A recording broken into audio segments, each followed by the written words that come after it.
All of you that are standing feel the presence of the protector, the light. Yes, an overgrown turkey who likes to read. The Fate's Hand Tavern shudders.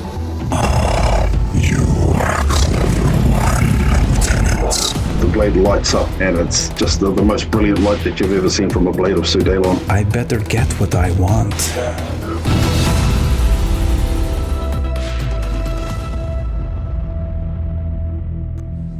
Consciousness begins to return to you all as you awake within the dim blue light of the Fate's Hand Tavern.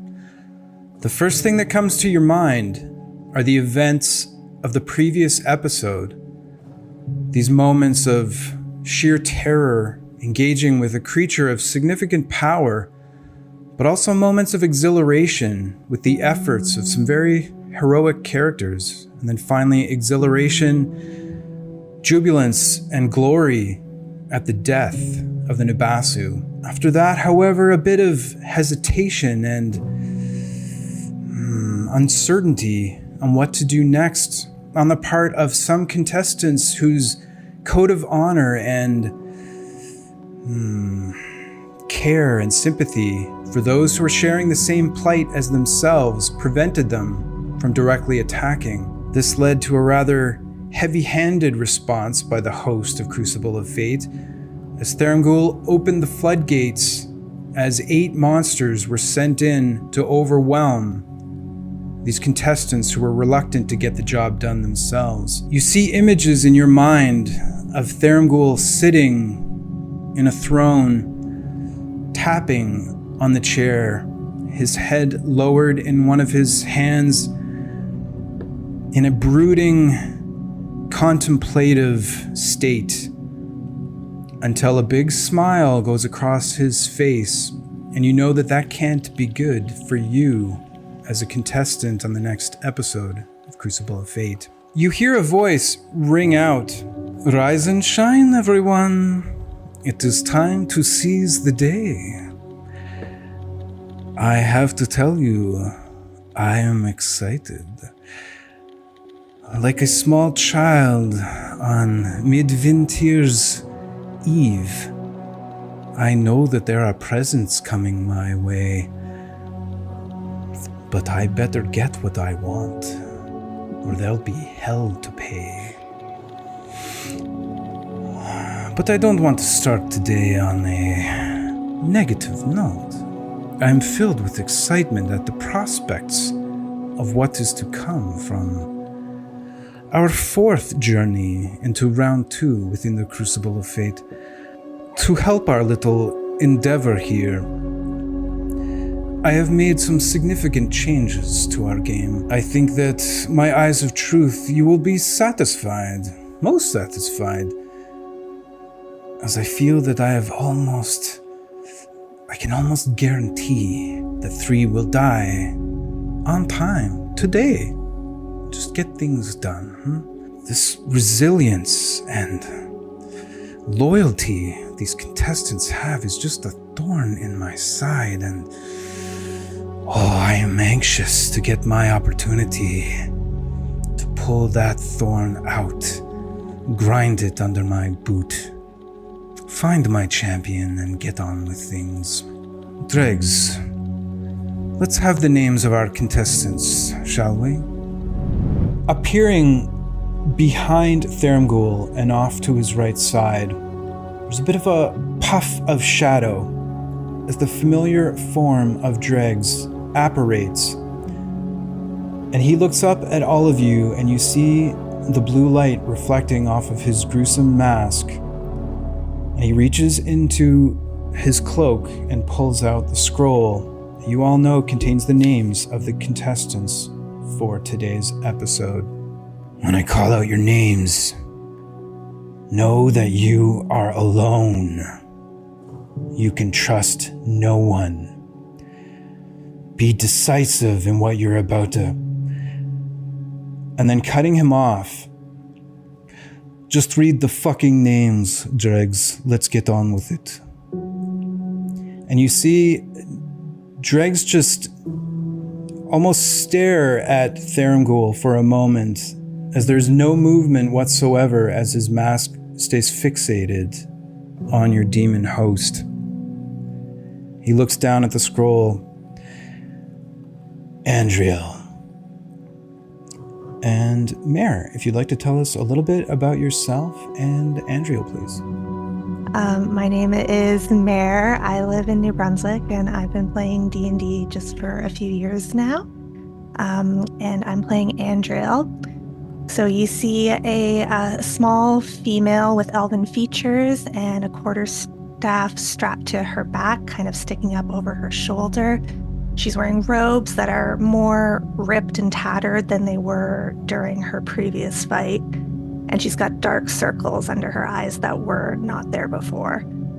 So she glances at the other contestants, but her eyes land on Therampghoul. And she says, My name is Andriel. I was brought here against my will. When I arrived, my only goal was to escape and return to my home and warn my family and the others living there. That was before I was forced to watch so much death and destruction, and her eyes kind of glisten with pain and determination and something a little more chaotic and desperate. She says, now that I see my escape may not be possible, but if I'm not the one to end you, then I will do everything in my power to bring about your downfall. Your destruction, Therampghoul, is my new mission. It matters less that I'm the one to get out of here or to end it myself, as long as I can contribute to taking you out. So I'll assist anyone working towards your demise, so at least one of us will make it through to continue fighting you. And she kind of cracks her knuckles. And this place has really disrupted my meditation and my sense of inner calm, so I'm a little on edge, and you better watch out. I can see that the events have been traumatic for you, and this newfound pain in your eyes, and I have to say it brings me a lot of joy, Andriel. I'm glad that you are having trouble meditating here, because I want you to unleash that power within, using your emotion, your hate. I can work with that. I can mold it into something useful. Do not lose your way with these upstarts who intend to stop me. This is an impossible task, and as soon as everyone realizes it, the better. But I do look forward to disappointing you if that is the path that you stick to. At any rate, I wish you the best of luck, Andriel. Dregs looks down once again at the scroll. Jinzik Lugit. And we welcome Jesse back to the show. If you could tell us a bit about Jinzik, please. I'm Jesse from the other end of Ottawa from Dave. Jinzik hops down, and she's still her perky, cheerful forest gnome self. She's still dressed in all black, which makes her flaming red hair stand out starkly. She's a little more weaponized than before, with the same short sword, short bow, quiver, with daggers peeking from the tops of her boots. She also carries a javelin on her back now. The shaft has Havoc's name carved into it to honor her memory of his sacrifice. We welcome you, Jinzik. I know that much of your first appearance here is but a dream for you, but I just want to make sure you are aware that you are very much awake, in control, and your destiny is in your hands. I hope that you are up to the task ahead of you. Oh, I'm going to try to be. It might seem a lot like a dream, but then this whole experience has been. It's been a lot of fun, and I'm enjoying the challenges. Well, all dreams come to an end, and whether that is with a waking start at some unforeseen death, or a gentle breeze bringing you out of a restful slumber. This could be the case for my champion as we ascend to the material plane together for common purpose. I hope that is with you, and one day perhaps, Jinzik, you can show me your home. We can go see all the other little forest gnomes. Someday. Dregs looks down at his list. Bit of hesitation, but he looks up directly at the next contestant, Lieutenant Matthias Crow. And we welcome back Andrew. If you could tell us a little bit about yourself and the lieutenant, please. Hi, I'm Andrew. I've been playing for D&D. I've been playing D&D for, over 20 years. I live in Dallas, Texas. Father of 4, and I am very, very thankful for my wife allowing me to have the time to play D&D with you guys today. Matthias Crow is a human male, late 20s, early 30s. He is about 6'2", maybe 170 pounds. He is kind of stocky, but more of an athletic, more of a track and field body. Runs a lot. He has dark, almost black brownish hair, but it is pulled into a ponytail behind his head and under a very severe sharp tricorn hat. He wears a mantled long coat with shoulder guards or pads that have marks of the lieutenant's rank of Drathian City Guard. He is wearing a uniform over what looks like serviceable scale mail under the coat. He has a, looks like a cop's belt full of longsword, dagger, various pouches. You could see a couple of scrolls, some potions.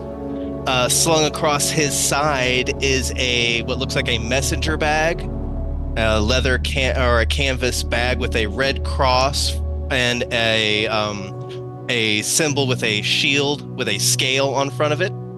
On where a badge would be, you see 2. You see one is another shield with scales, and then you see a brooch of some kind beside it, maybe some sort of badge or medal of honor. You also see a shield on his arm. It's a slimmer, more of a dueling or parrying shield. Nothing that he could stand behind and take a sturdy blow. Looks very similar to the American Captain America Wakandan shield. And he would be an attractive man if he did not scowl and have this almost aura of judgment around him. It makes him look sour and very unapproachable. He will look around, nod to Dregs, and then look up at Therum Ghoul. Your weakness is showing, you soulless creature. I have seen your form. I have seen the souls here stand against you. There are more who want your blood than want your championship, you fucking cretin. You're a liar and a manipulator, and I will see you die. I will bring your plans to ruin, and I will walk out of here alive with what you've taken. Oh, boy. It seems that your time since your first appearance has really focused your hatred towards me, Lieutenant. Whew, I got a bit of a shiver there with your intensity. If you make it through these games and find some way to address me directly in such a manner and perhaps offer me violence, I will gladly accept it and return it. But I hope instead that you see this as an opportunity for one such as yourself who values order and law. I would give you an opportunity to remake the world in any way you wish and enforce it in any way that you wish. I may be wrong. And perhaps, if by some miracle in Palion's name, you all find a way to defeat me, or at least meet me in combat, then perhaps one day I will eat crow. Who is next on the list? Little one among the reeds. And we welcome Adam back. Oh, and by the way, I just want to mention that Andrew is one of the admins on our Discord server, and thanks so much for the extra work that you do running your games. Yeah, man, thanks for being there and for everything that you've brought to the Discord community. Appreciate it. And with that in mind, we have Adam as well, who's playing Little One Among the Reeds. And before you introduce yourself, Adam, I just want to say thanks for all of your work, corralling our rules committee, and also being a very active member of the Discord community. Your work making sure that we address some of the gaps in the 5e rule system to make it a little more usable in a competitive setting. Thanks very much. So, Adam, welcome back. Glad to be a help, Dave. Hi all, I'm Adam, an author, husband, and lifelong nerd.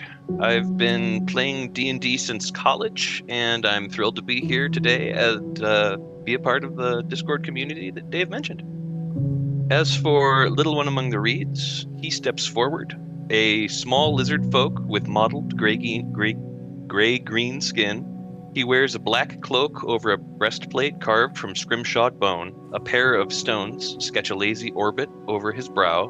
3 javelins and a shield, all of similar design to the armor, not the stones, are slung across his back, and a number of potions and scrolls dangle from his belt.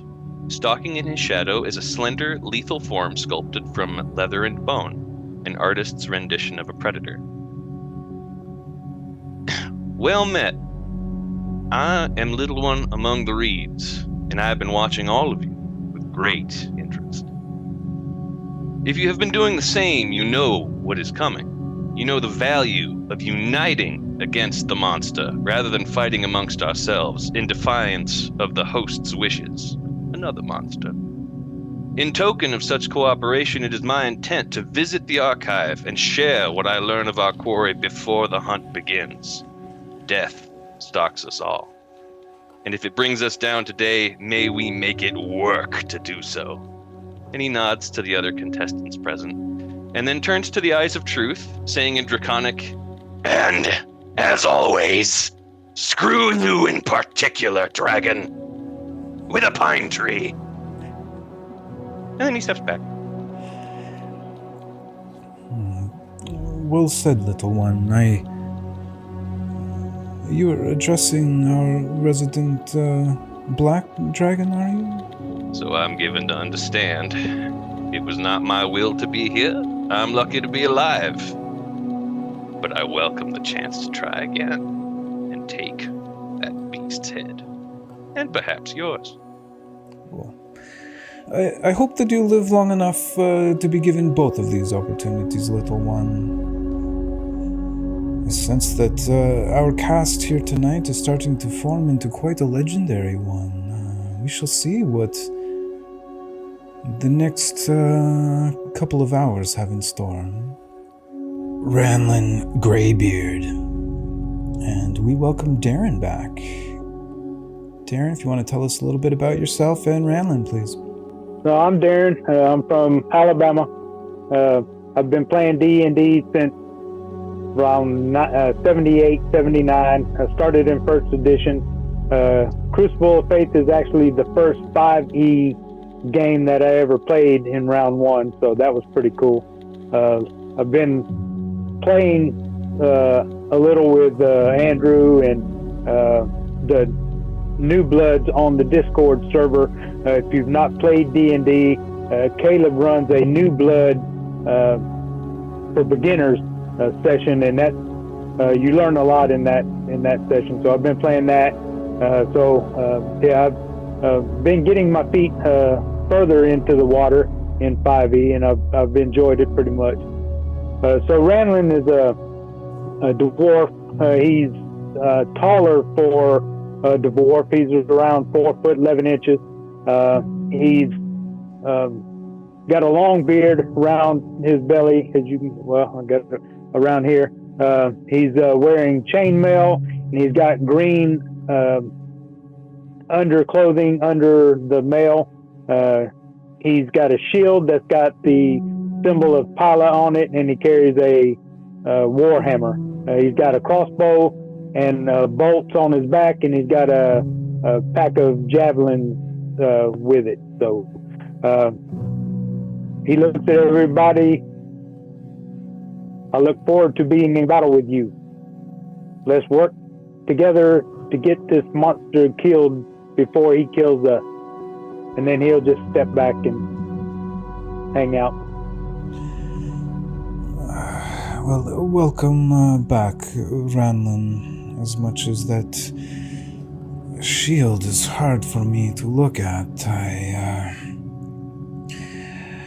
I have to give respect to you and everything that you have done so far. You have certainly been an asset to any team you have been on. I'm seeing the writing on the wall for tonight, and I think that perhaps our monster may be in for a tough fight. Let's hear who the last contestant is, Dregs, huh?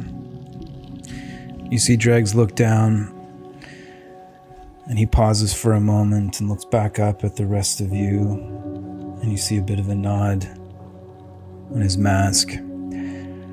Sir Daelon Dawnblaze.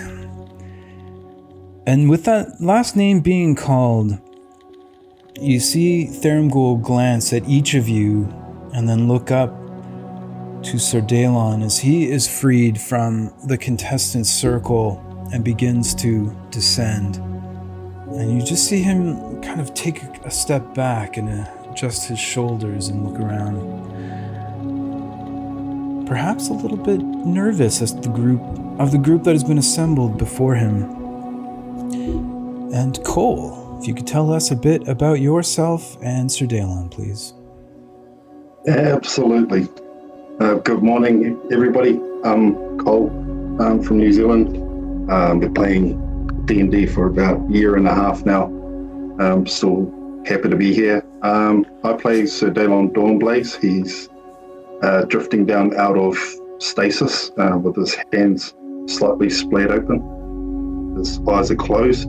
He wears the heavy full plate mail, exquisite gold filigree in it. You see some hints and accents of exposed adamantine within the plates. He also has 2 stones orbiting his head, but they're fixed stationary. One in the front is an ellipsoid, and one in the back is a sphere. He also has a set of javelins on his back. His white shield is strapped to his javelin quiver. Has a long sword at his side and a short sword behind him. A number of potions and scrolls can be seen tucked into his belt. And he's a handsome-looking young man with platinum blonde hair. As his boots hit the floor in the Fate's Hand Tavern, keeps his eyes closed for a moment, and then slowly lifts his chin back, and a halo starts to form around top of his head as a golden glow starts to emanate out to within 10 feet. He makes a point of striding past as his eyes are open straight towards Theramgul. He passes by each individual, giving a nod to each as he passes by them and welcomes them within 10 feet of his new aura, as they all feel a sense of protection and compassion emanating from Sir Daelon. He gets to within 10 feet of Theramgul, and he stands staring at him, draws his sword, says, "Hul," lights his blade up, points it out at him, and says, "A reckoning has begun. It is good to see you squirm. Know this, I am your enemy. You are mine.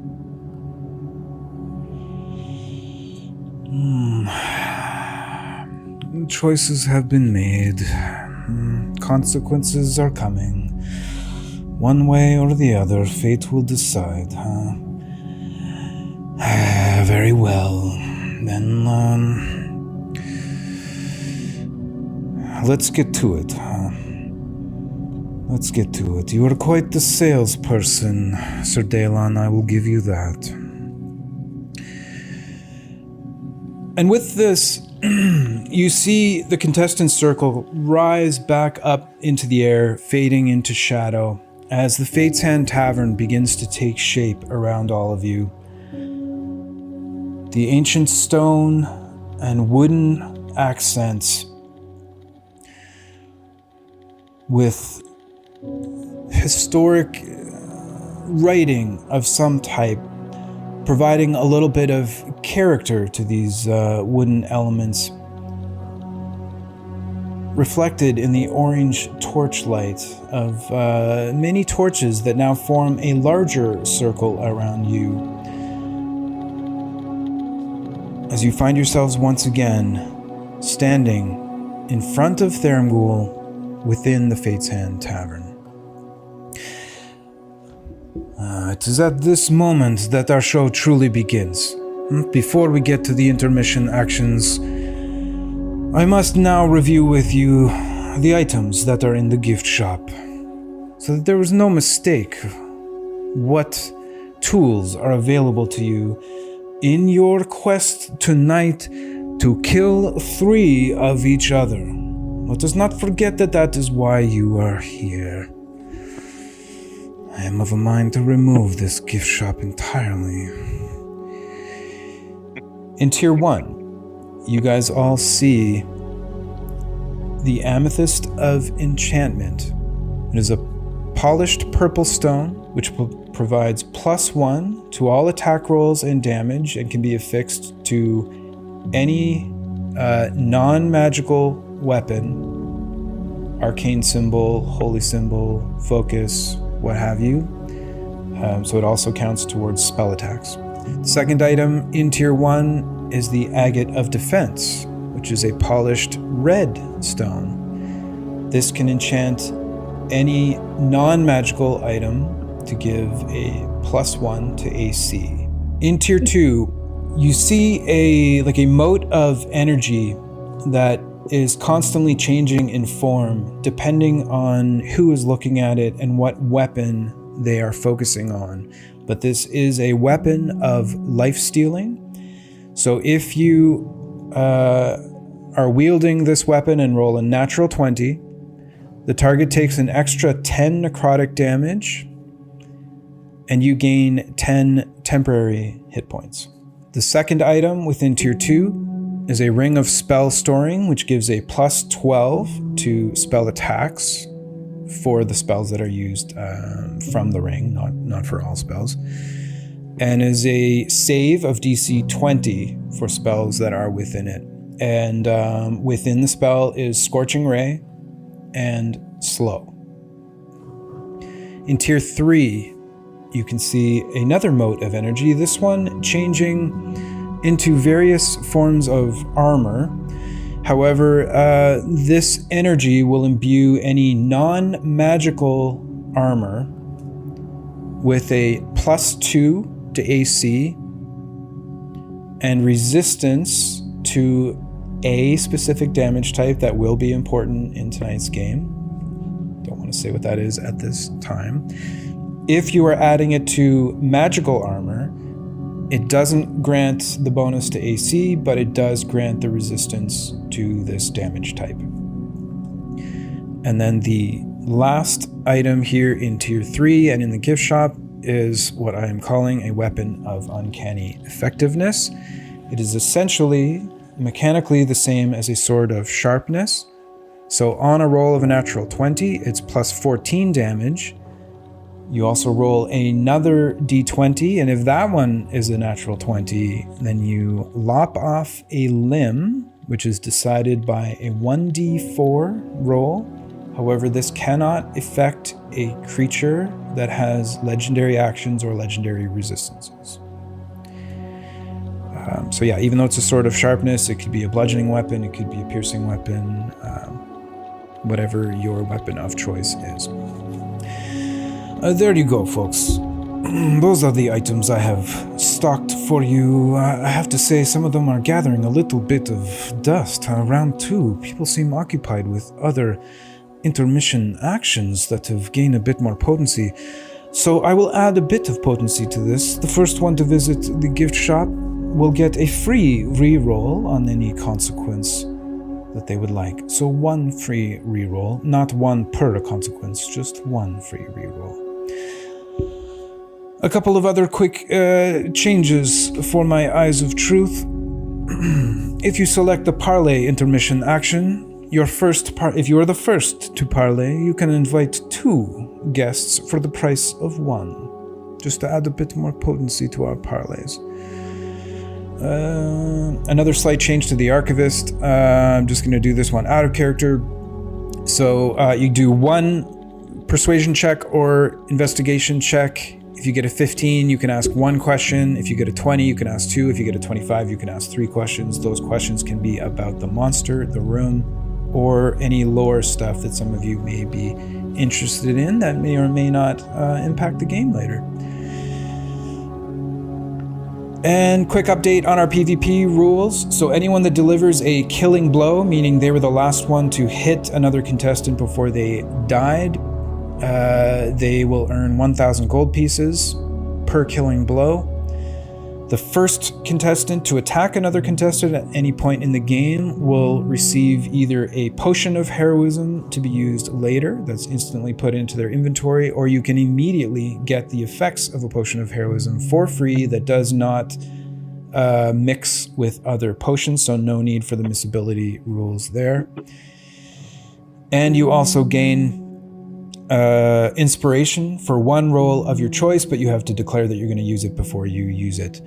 And finally, any contestant during their turn that takes an offensive action against another contestant, meaning they deal damage or debuff them in any way, you get 200 gold pieces per turn that will be put in your escrow account.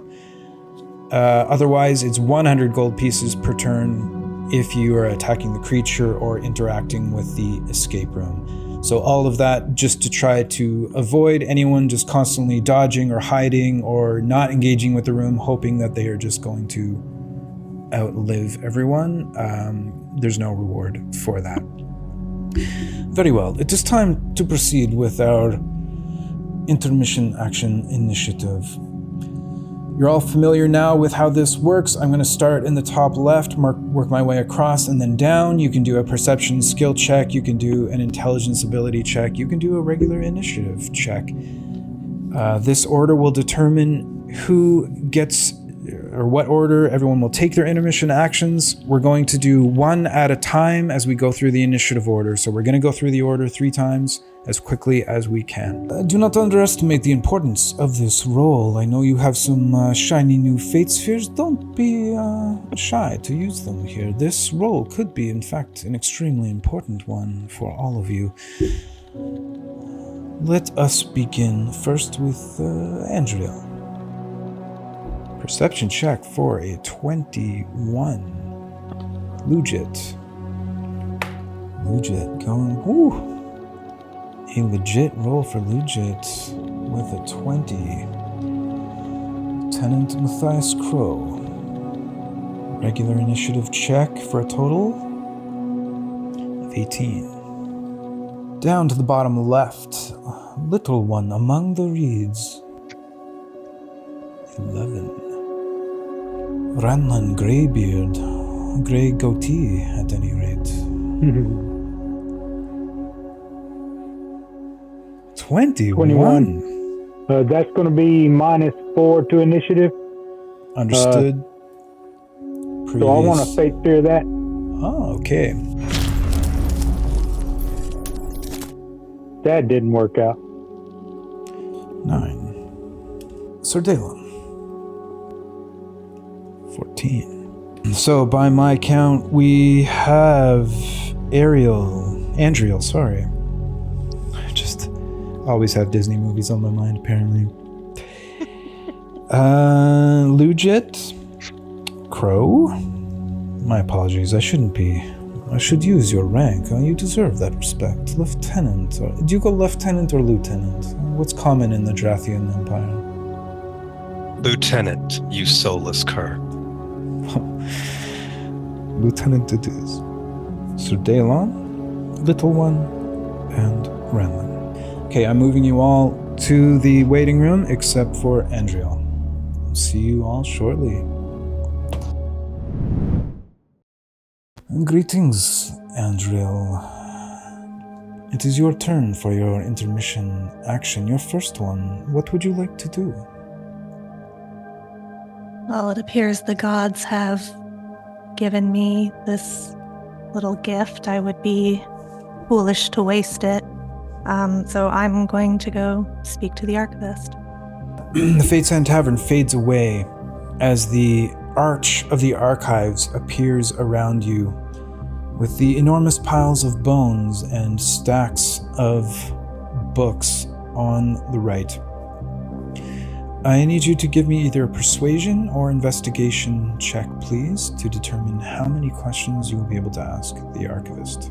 Persuasion it is a 12, which does not meet the minimum requirement for the questions. However, you would still get the bonus. So as you step up towards the into the archway of the archives, you see the familiar form of Abranga All emerge from the shadows. His gray mottled skin and sunken eyes, pale without any pupils, his tentacles just kind of moving almost rhythmically as he approaches, with his hands inside of his sleeves as he seems to be drifting towards you. Greetings, Andriel. Tell me, what brings you to see me today?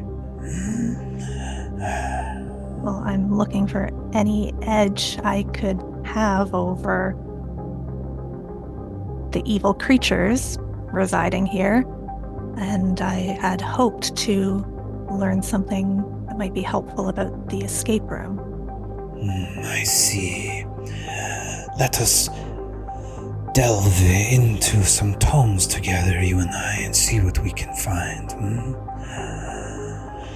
And as he kind of leads you down through the archway, and these books are passing and these bones are passing, you get in your mind these images that he is passing to you telepathically.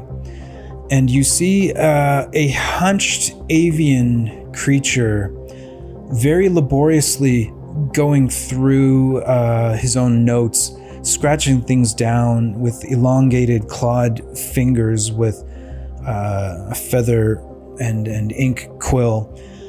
You see a large telescope beside him looking up into the heavens, and a number of drawings on a chalkboard of various circles that appear to be patterns of the movement of celestial bodies. You also see his staff shooting out rays of energy, and also him with wide, angry, beak clenched together as he's smashing people with this staff. You also see this creature casting, as you witness some of the magic that Raxidian is capable of unleashing. So this provides you advantage against all attacks against Raxidian, the Nagpa that you will all be facing today, and it also has disadvantage on attacks against you. At this point, with all of these images going through your mind, you kind of lose track of time for a moment, and with that, you see Abranga All close a tome and put it away as he says, I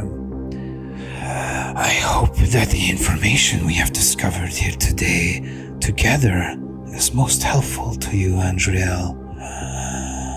Good luck. It wasn't exactly what I was looking for, but I'll take any edge that I can get. And with that, the archives fade away as you find yourself back in the Fate's Hand Tavern, and thus ends your first intermission action. Yeah. Thank you. See you in a bit. Greetings, Lugit. It is your turn for your first intermission action. What would you like to do? I think I'd like to talk to the archivist. Very well, no problem. And as Thermghoul finishes talking, immediately he kind of disappears into the background as the archway of the archives appears before you.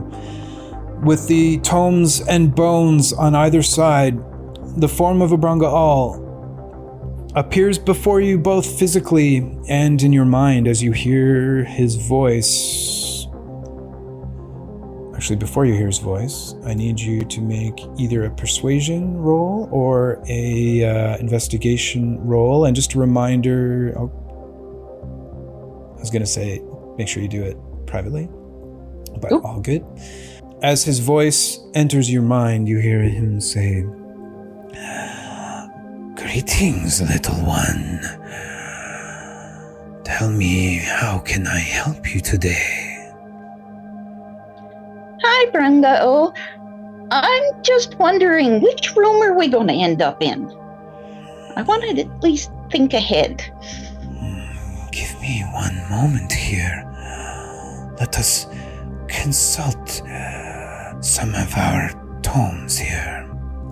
and he makes a motion as if he's putting his arm around you, and you just find yourself being like pushed or pulled into the archives. And although you don't feel him actually touch you, you just get this sense of closeness as he leads you deeper into the archives.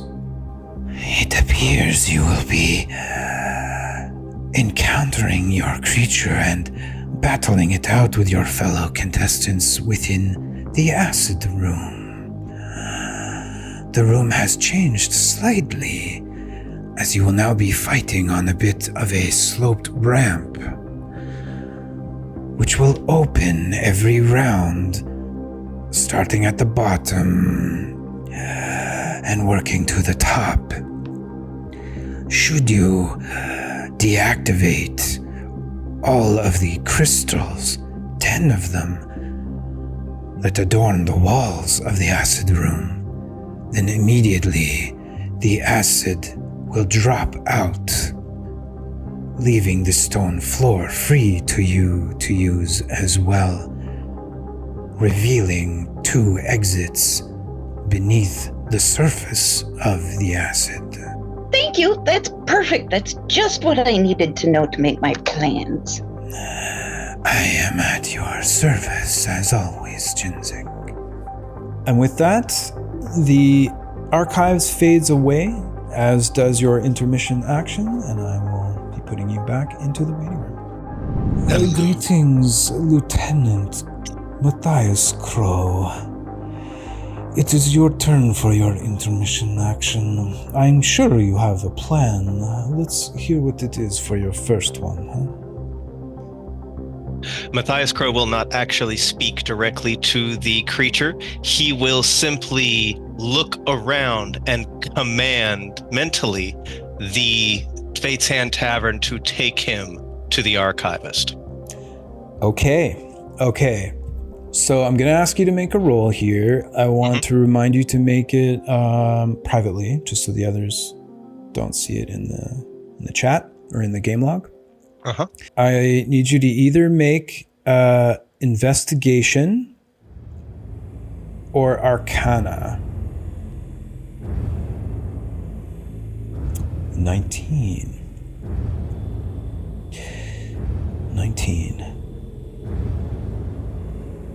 As Thermcool is looking at the lieutenant, waiting for him to announce what his intentions are, the Fate's Hand Tavern shudders and fades away into darkness. as the grand archway of the archives begins to appear in front of both Tharamgul and Lieutenant Crow. And you see Tharamgul looking around and looking directly at Lieutenant Crow. You are a clever one, Lieutenant. A worthy adversary indeed. But you are not quite as powerful as you think you are. And with that, it fades for a moment back to the tavern. And then the archives reappear, but you can feel that the second time was not at your control. And you can see that his breathing is quite pronounced now, his chest seemingly getting broader as he grows, although he is maintaining his humanoid form. He looks very serious as he looks at you. I see you have been paying attention, Lieutenant. This was a bit unforeseen, I have to admit. You've got me on my heels. I don't like to be on my heels. Matthias will actually tip his hat. I know what a thug looks like. And I know what someone pretending to be in charge looks like. You're feeding these souls to something. You're just another lackey that kicks a dog. I told you your cracks are showing. You're not wrong, Lieutenant, and I do enjoy a good dog kicking. I will give you that. I will have to be a bit more careful. You have given me much to think about, and I already have a lot on my mind. This wasn't for you. He'll look up. This was for your eyes of truth. Normally at this point I would wish you good luck, Lieutenant, but I have to say, I hope you die today. As he fades away. Now I would... Persuasion. Go ahead. Oh yeah, persuasion or investigation, whichever you prefer. Yep, this will be persuasion. Let me, still to the dungeon master. Okay. I will use a fate sphere to reroll that. Okay, we just got it. Oh my god. Okay. I'm not burning anymore for that. Okay, an 8. All right. Greetings, Lieutenant Matthias Crow. It has been some time since I have been graced with your presence. How can I be of service to you today? I am doing the same thing I was doing when I first encountered you, although you were less popular then. I need to know what monster we're fighting, and if it has pages to the book you mentioned. Follow me, if you will. And as he turns to lead you into the archives, you feel his presence maintaining in your mind as he begins to scan your surface thoughts. And they are recalled as if they are on a wheel in your head as the previous few moments are replayed over and over at various speeds and from different angles as he seems to be trying to pay very close attention to what transpired between you and Tharamgul. In the background, you can see him opening a book and showing it to you, and you do your best to look and hear what he is saying, but all of the noise and what was said between you and Tharamgul is just running. You cannot see what is in the book, nor can you hear what he is saying. And as you regain privacy, his presence gone, he closes the book. I hope that has been helpful for you, Lieutenant, but that is all that I have on this subject. As your roll was not high enough to actually gain. And nor are you the first to visit the archivist, so no bonuses are bestowed upon you. Matthias will blink for several seconds. That's all right. I got what I came for. And with that, the archives fades away, as does your intermission action. Well played, sir. Well played. However, the show must go on, and I'm sure we will have time to chat about this later. Greetings, Sir Daylon. I would say it's nice to see you, but you just seem to be inspiring everyone against me. So normally I would wish you good luck in the games to ahead, but I truly hope that you perish. I am afraid you have brought this upon yourself. Some of us did not mean to be here, but we are here nonetheless. It appears the gods are working against you. Perhaps a couple of them, but there are those in my favor as well. And please do not fool yourself into thinking that I have not made plans upon plans, and this, although unfortunate, is not unforeseen. So, shall we get on with it, Sir Daylon? What would you like to do for your first intermission action? The target of my vengeance has escaped me. It is dead. I mean to find out. That reminds me, sorry. A little gift was left here. I believe it was signed off by our survivors from the previous episode. As he pulls the head of the Nabasu up by the ears, and you see that its head has been cut off. As pedestrian as this might be and grotesque, this has been addressed to you as a sign of dedication and loyalty to you and your desire to see this creature dead, signed off by our survivors of our previous episode, meaning Deathtrap, Ragnall Witchbane, and Matt. A little token for you. As he throws it behind him. Now to the business at hand. I'm meaning to conduct business with your archivist. Very well, the archivist it is. Thermgul disappears as the archway of the archives appears along with the many piles of bones and books. Abranga all emerges from the shadows as his presence enters into your mind. Before we get to that, though, I do need either a persuasion or an investigation roll. 19. Enough to ask one question of either the room, the monster, or a lore-based question. Welcome, Sir Daylon. How can I help you today? So Sir Daylon, as he enters into the archives, takes a quick look around, focuses in on Abranga, leans his head forward towards him, gives 2 deep, sharp breaths, trying to get a read on what he is using divine sense. Okay. As you focus in on Abranga all and this environment around you, you realize that he is in fact undead.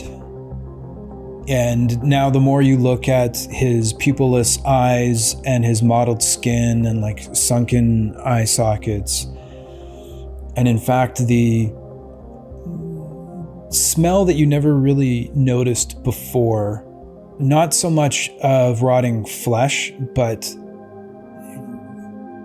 old clothing and almost like a dusty earthen smell I have nothing to hide from you, Sir Dalon, but it appears even if I did, you could discover it anyway.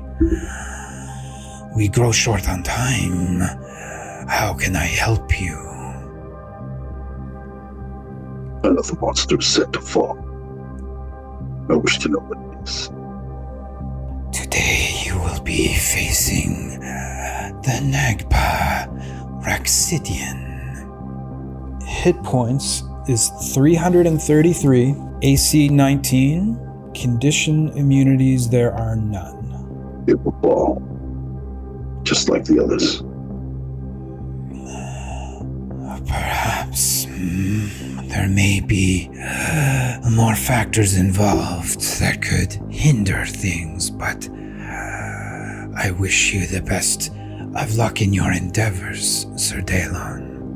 I will endure these tests to come. Greetings, little one among the reeds. Damn ghoul. It is your turn for your intermission action. What would you like to do for your first one? If you would please convey me to the archive, as I said I would. The grand archway of the archives appears, along with the piles of bones and stacks of books.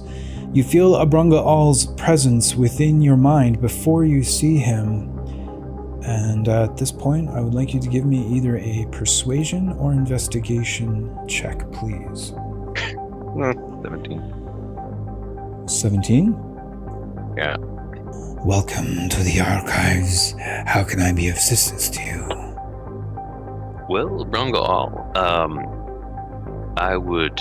I told my fellow contestants that I would be sharing what information I managed to learn of the beast we face today. If you could kindly share that information with me of what information you might.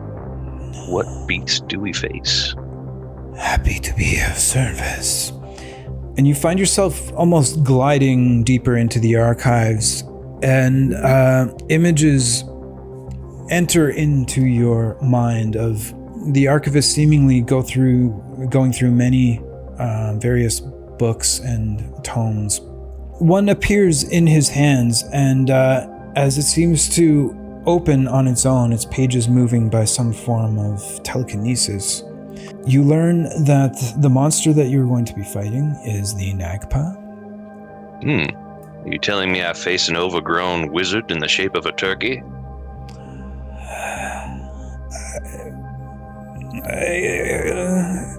Yes, I know Raxidian quite well, and I respect his academic pursuits. But to boil things down to the facts, yes, an overgrown turkey who likes to read. Well, I can respect that. I myself am an overgrown gecko. Abrunga, before we conclude, might I ask a second question if I were to gift you some of my father's bones? Oh. Give me a persuasion check. I'm gonna say at disadvantage.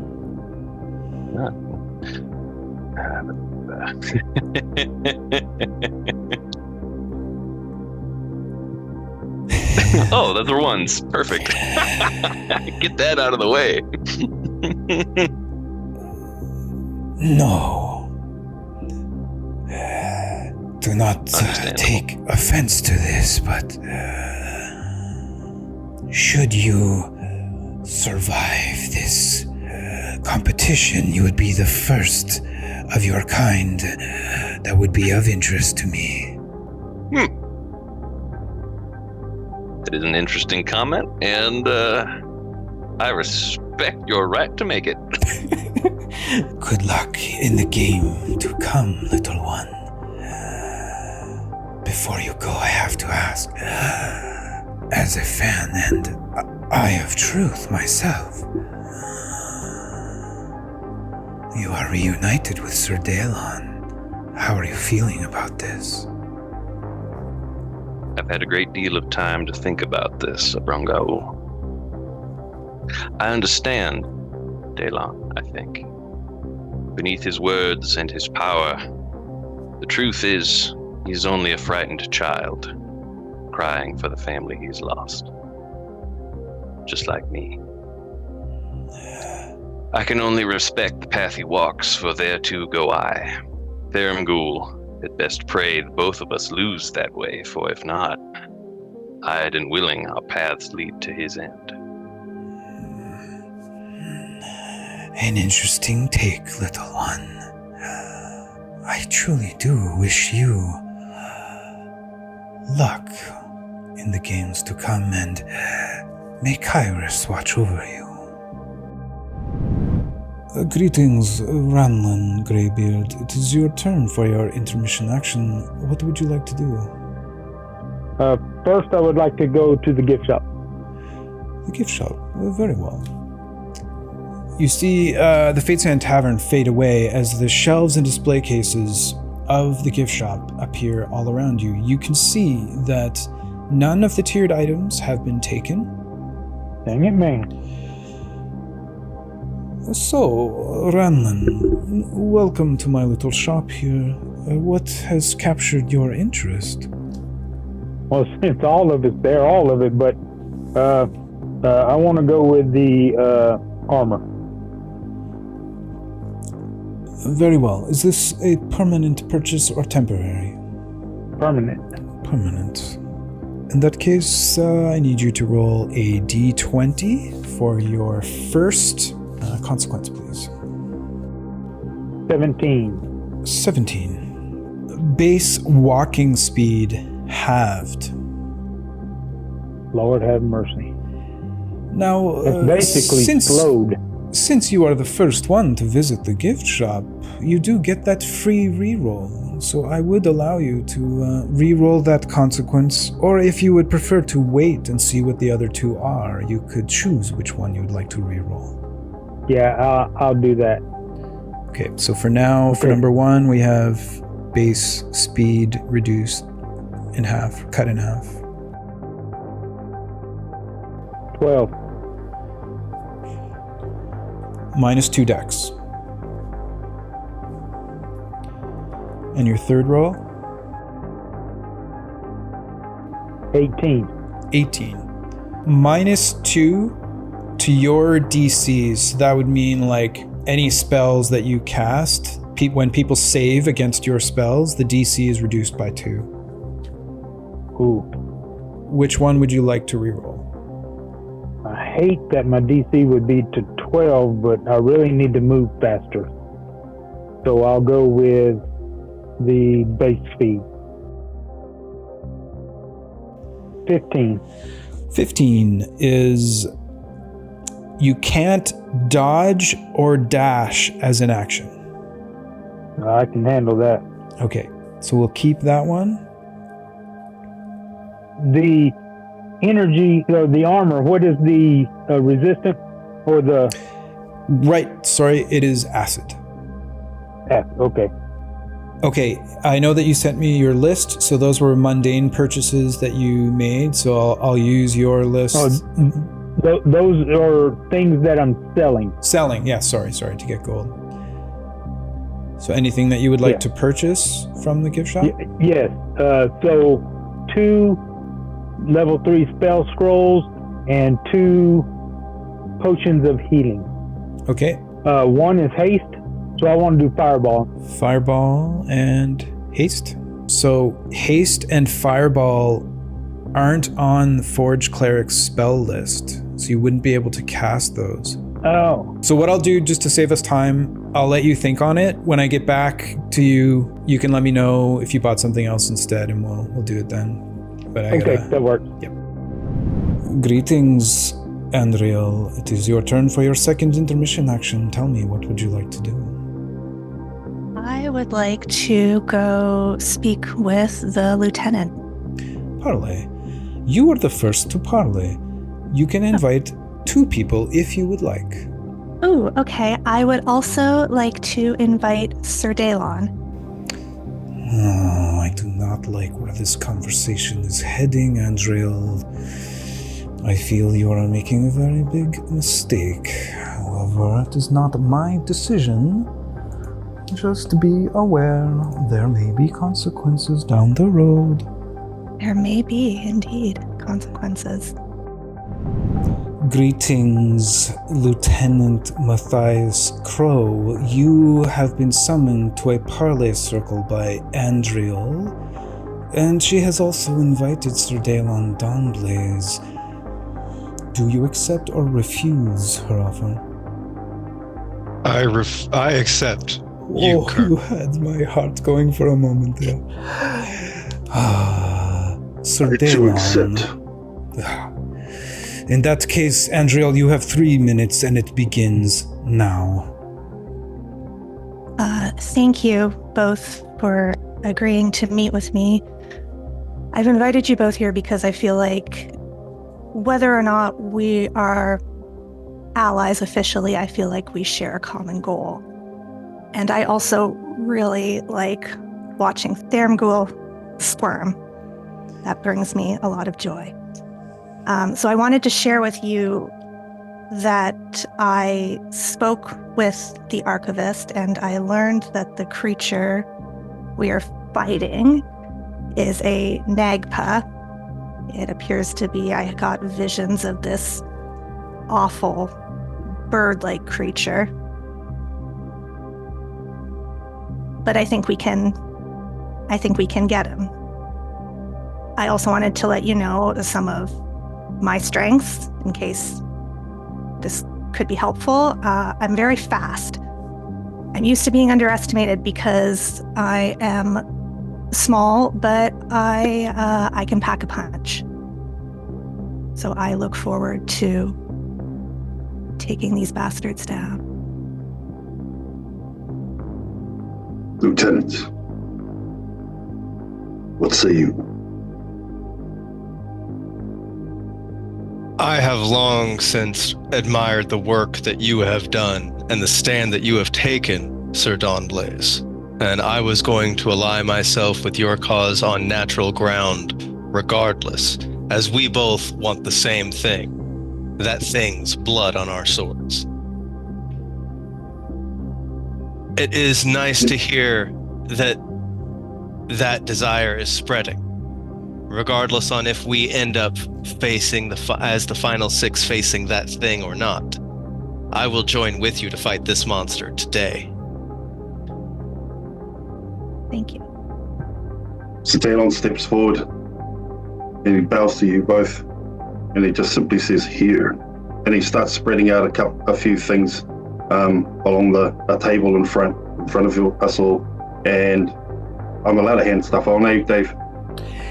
So I'm gonna pause you right there, and I'm gonna pause the time. We're at 2:20. Since you're spreading stuff in, I don't want to waste your talking time saying what's there. I'll allow you guys to message one another what was there and divide it up however you want. But I don't want to waste your talking time going over the details. So you have 35 seconds left talking, if that works for everybody. I have something to say before time runs out. Yeah. Okay. So I'm gonna. I've only got a short piece. Oh, okay. Go ahead. Okay. 35 seconds and go. It would be an honor to work with you both. We should progress forward. I mean to do well here, and I know you do too.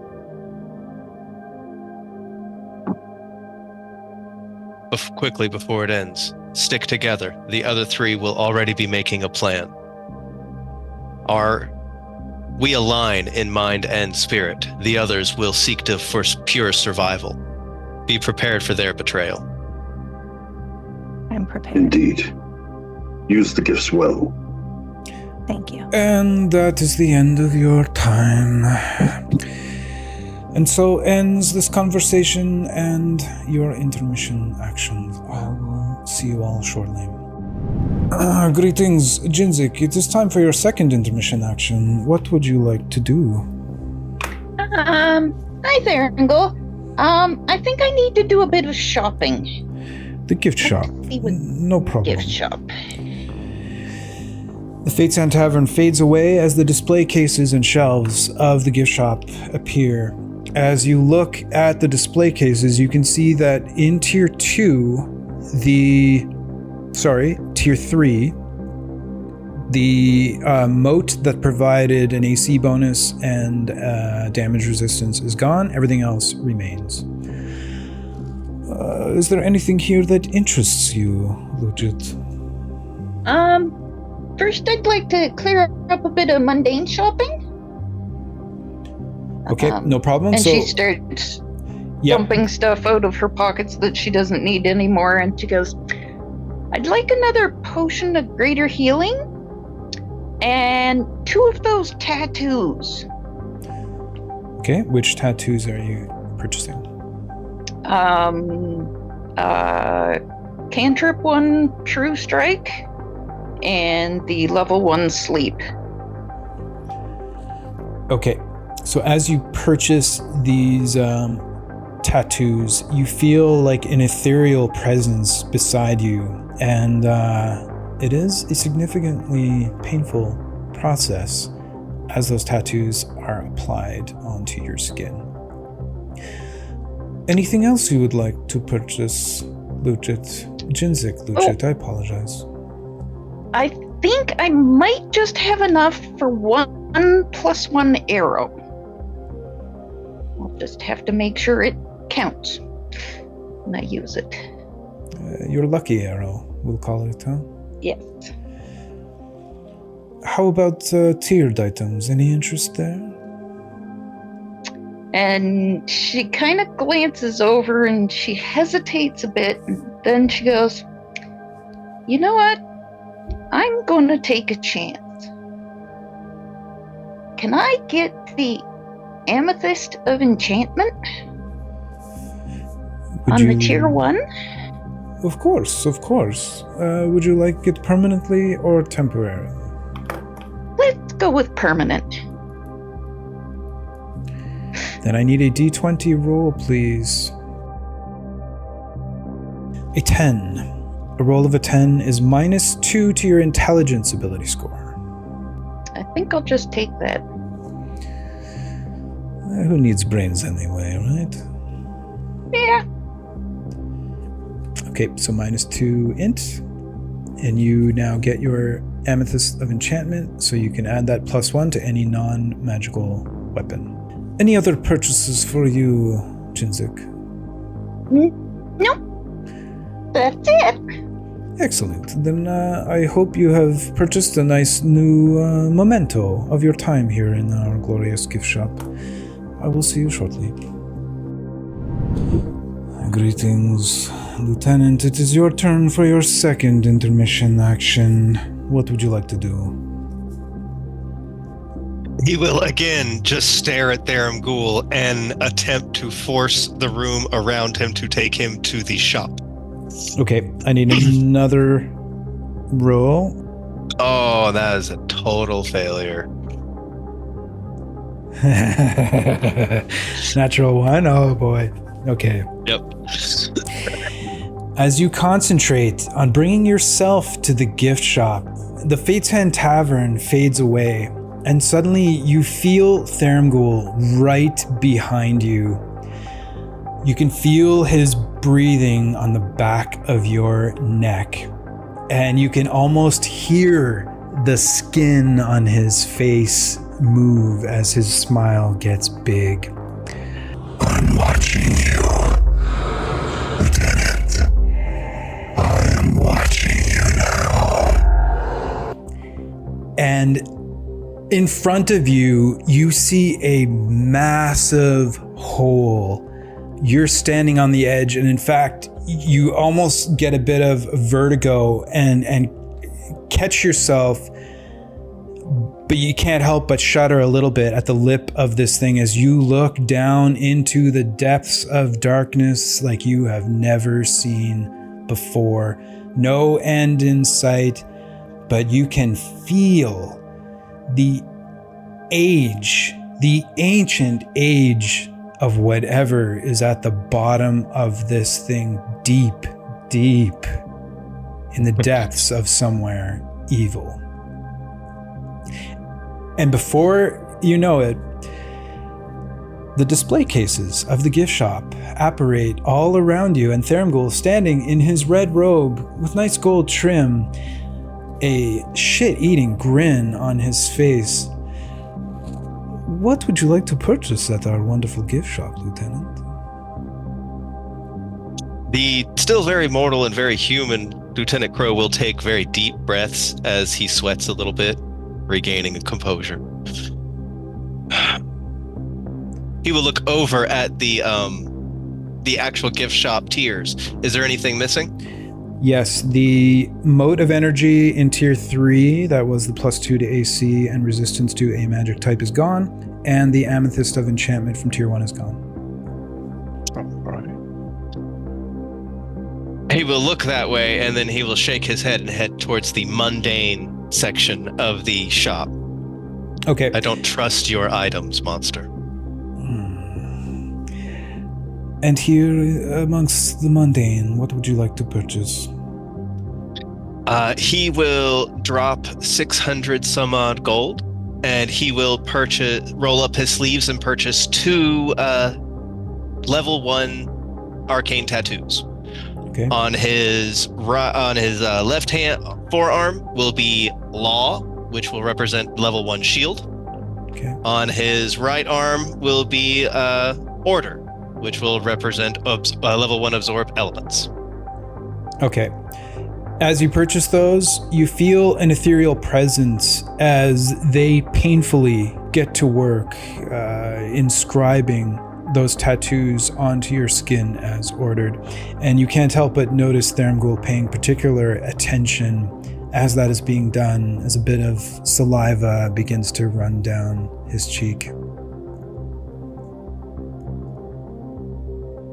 I will quietly grunt in pain as I get tattooed. Anything else to purchase? Nope. That is all for me. Okay. In that case, that concludes your second intermission action. I apologize. Can't help but get visions, things to come. I will see you shortly, Lieutenant. Watch your step. You continue to let your weakness show. Intimidation, showing your hand, your face. You're cracking, Thermgul. Come on, I could have just pushed you just now, huh? No, you can't. You have to play by your own laws. That's what prevents you. That's what this whole farce is for. You have to. Actually, give me an insight check. Sure. Yeah. Thermgul just kind of looks and says, You keep thinking that, Lieutenant. Be careful not to make assumptions. When you assume, you can make an ass out of you and me. He'll just look up at the eyes of truth. I bet some of you know better. Greetings, Sir Daylon. It is your turn for your second intermission action. Tell me, what would you like to do? I must prepare by purchasing some supplies and some tools. I will get the job done. The gift shop, then. Indeed. The Fate Sand Tavern disappears as the gift shop appears around you. What would you like to purchase, Sir Daylon? He's just going to glance over towards the tiered items first to see what's still there. So the only things gone is the Amethyst of Enchantment in Tier 1 and the Mote of +2 to AC and resistance to damage in Tier 3. Everything else is still there. He'll just fold his arms and lower his chin a little bit and say, some fool. And mundane purchases? Yeah, so he'll begin to think up the things that are on his mind that he's listed to purchase, and slam his sack full of coins on the table and just, basically make his purchase out of character. Yep, okay, we'll pop it up on the screen. Anything else for you, Sir Daylon? No, that would be all. Very well, then I will see you shortly. We are on a bit of a time crunch. Oh, pardon me, little one. I was just having a sip. Tell me, what would you like to do for your second intermission action? I would like to go shopping. Tavern fades away as the display cases of the gift shop appear around you. You notice that the Amethyst of Enchantment and the Mote of Energy for +2 to AC and resistance to a certain damage type are both gone. Ready? First, I would like to sell 4 level 2 spell scrolls, 2 spell scrolls of web, 2 spell scrolls of levitation for a total of 120 gold. Actually, no, excuse me, that's 240 gold total that would net me. And then I would like to buy a spell scroll of freedom of movement for 640 GP, a potion of growth for 640 GP, a spellwrought tattoo of silence for 480 GP, 2 Longstrider spell scrolls for 240 GP, a spellwrought tattoo of polymorph for 1280 GP, and lastly a bone battle axe for 10 GP. Thematically, I would like little to just make the damn thing, but just expending the resources to do so. And I have 31,055 GP at present. So with those purchases, that would leave me with 95 GP. Okay, sounds good. Anything else for you, little one? Nope. Very well. I would love to chat, but we are on a very significant time crunch. I will see you soon. Okay, before we get started on your second intermission action, did you decide if you were... Yeah, so instead of the scrolls, I just want to get a potion of speed. Potion of speed, okay. Yep. No problem. All right, so we'll start your second intermission action. All right, the second intermission is going to be cast spells. Very well. Cast spells and prepare. Yep. What are all the spells that you would like to cast? Remove curse. That's what I want. Okay, yeah, remove curse. What are you looking to remove? I want to remove the -2 to my DC, my spell DC. Okay. Yep, so you use 1 slot of remove curse, and yeah, now that is gone. So you've got your spell save DC back. All right, and then the next Blessing of the Forge. So I want to cast that again on my shield. And then I want to drink the potion of speed. Are you still going to be encumbered going into the room? Speed. Yeah, it is. Yeah, okay. Yeah. And I got rid of everything that I could. Yeah, that's okay. So that means then with haste, you'd be back to 30? Or at 30? That would make it 30, Make it 30, yeah.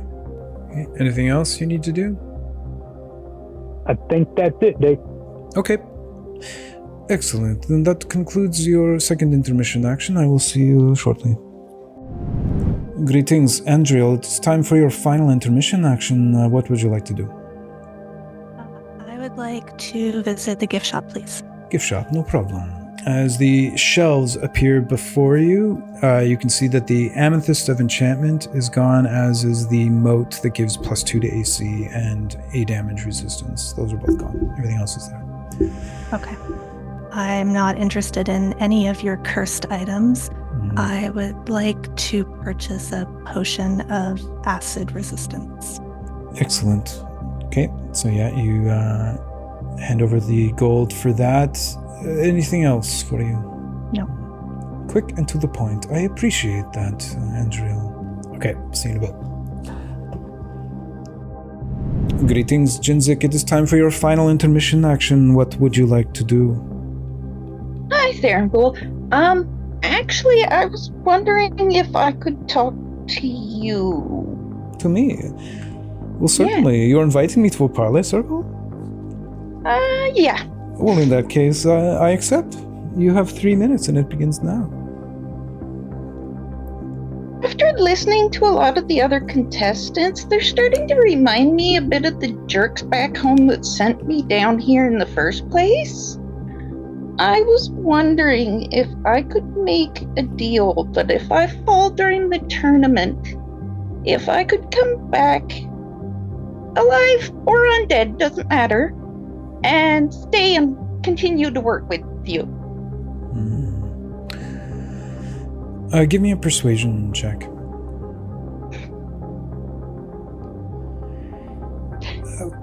Honestly, I am flattered by this. Jinzig, certainly we will be able to find a use for you.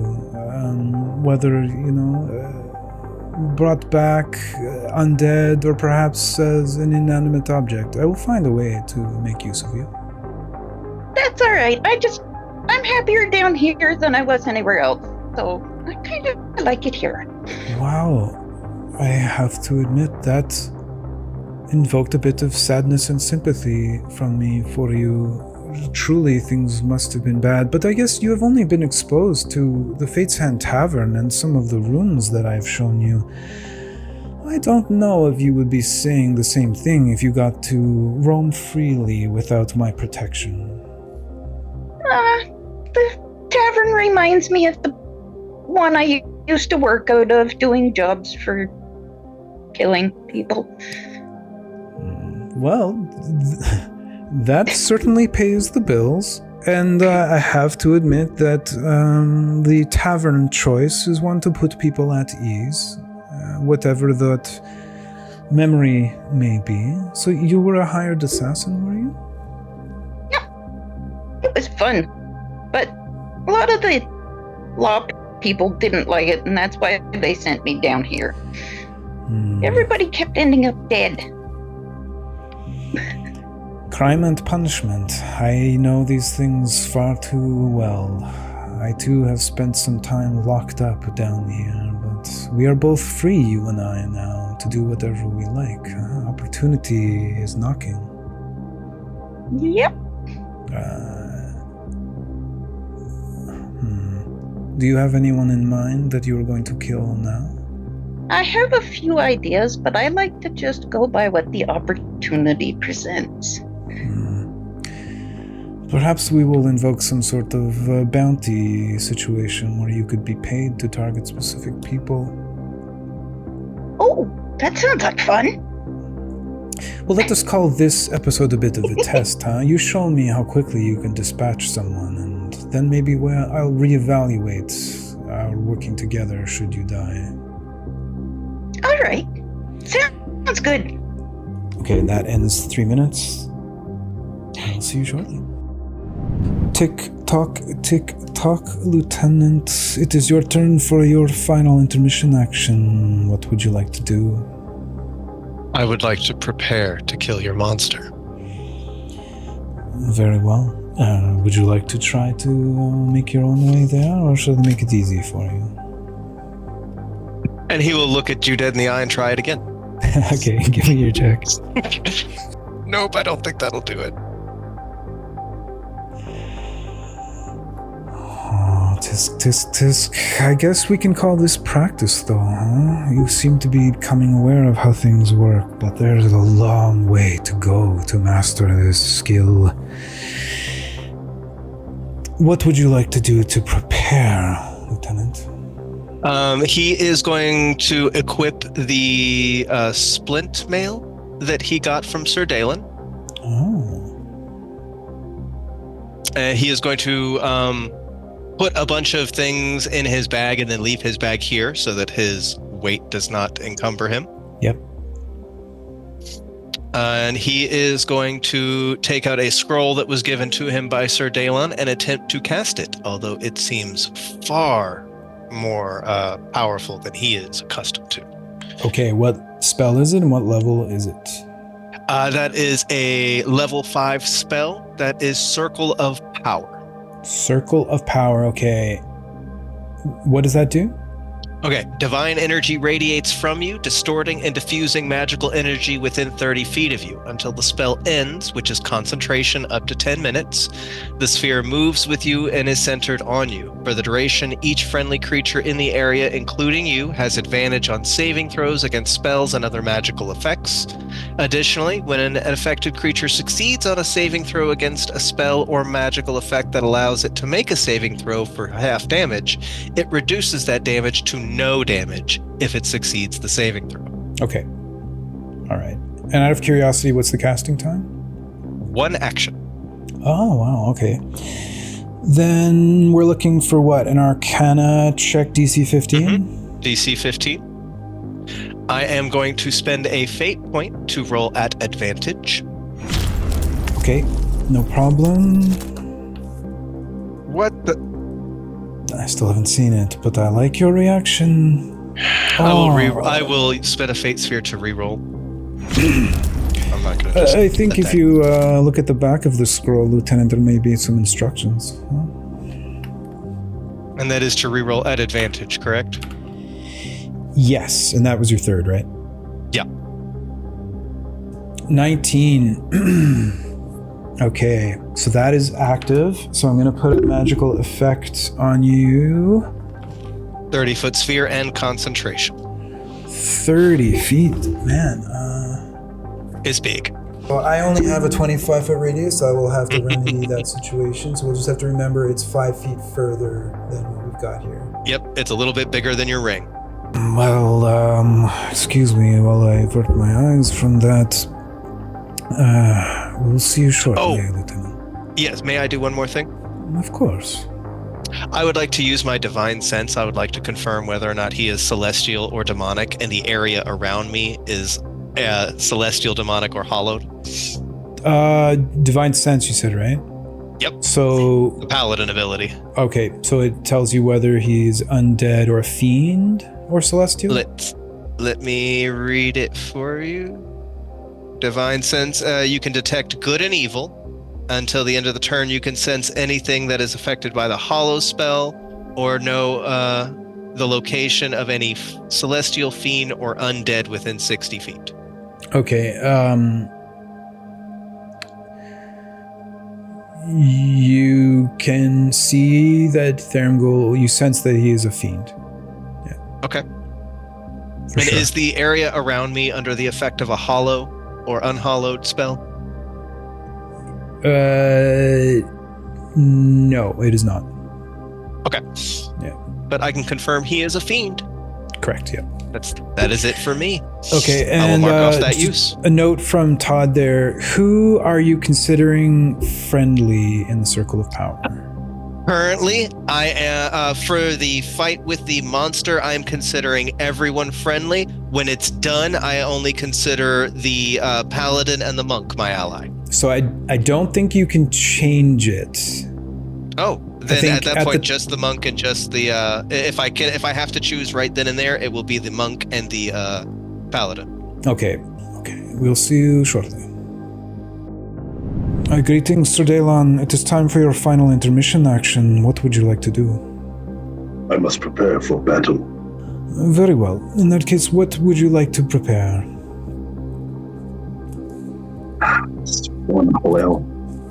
So he'll pull out a scroll.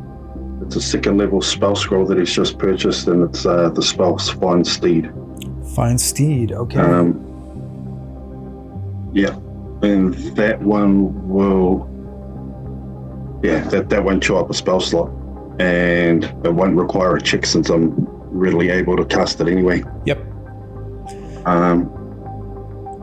What is your steed? So I've chosen the warhorse, but I'll flavor it as a unicorn for this episode. Sweet, okay. And as he's casting the spell, and it steps through in a puff of light and a wisp of stardust, it steps forward and starts stamping and champing, and clearly looks a wee bit uncomfortable being in a place like he is in. And Sir Daylon steps forward to calm him. Whoa, old friend. It's good to see you again, but you are safe for now. And then he turns around and says to Thermgul, this is Valtriox. my father's old friend. It's nice to meet you, Valtrox. It's been a while since I have tasted unicorn. He stamps and he rolls out at you. Clearly he just wants to kick you and bite you. Any other preparations for Sir Daylon? Yes, please. I've just bought a potion of speed, and I have a potion of heroism that I want to drink as well, so I'm going to do the miscability roll. Go ahead and give me your D100. 66. 66. Both potions work normally, so you're good to go. Cool. Anything Okay. else? Yes, he will also cast another spell from a 5th level spell scroll. This one will require a spellcasting check using my spellcasting ability. DC 15, since I think yeah. Which spell is it? Sorry, it's Holy Weapon. It's a paladin spell. Concentration. There we go. That should pass. Yep. 15. Okay, so I put the concentration thing on you. You have your holy Brilliant. weapon. So what does that look like? So he'll draw his sword in one hand and hold out the scroll with the other hand. And as he begins the incantation, he lets it go and it drifts away in front of him as he brings the sword right in front of his face. And as the incantation finishes, the blade lights up. And it's just the most brilliant light that you've ever seen from a blade of Sir Daylon. Excellent. Any more preparations? Yeah.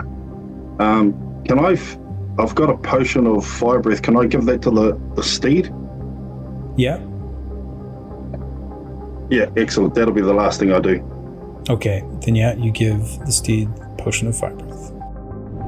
So, little one among the reeds, what would you like to do for your final intermission action? I would like to use my final intermission action, Thermgul, to prepare for what's to come. And outside of character, so we can go faster. First, I am going to hand my construct a potion of greater healing, which he can hold in one claw and still bite things. I am then going to attempt to activate the Freedom of Movement scroll I purchased during my intermission. Okay, what level is that one? That is a level 4 scroll, so I have to roll, I believe, a 14 to activate it. Okay. I would like to spend a Fate Sphere to attempt to reroll that.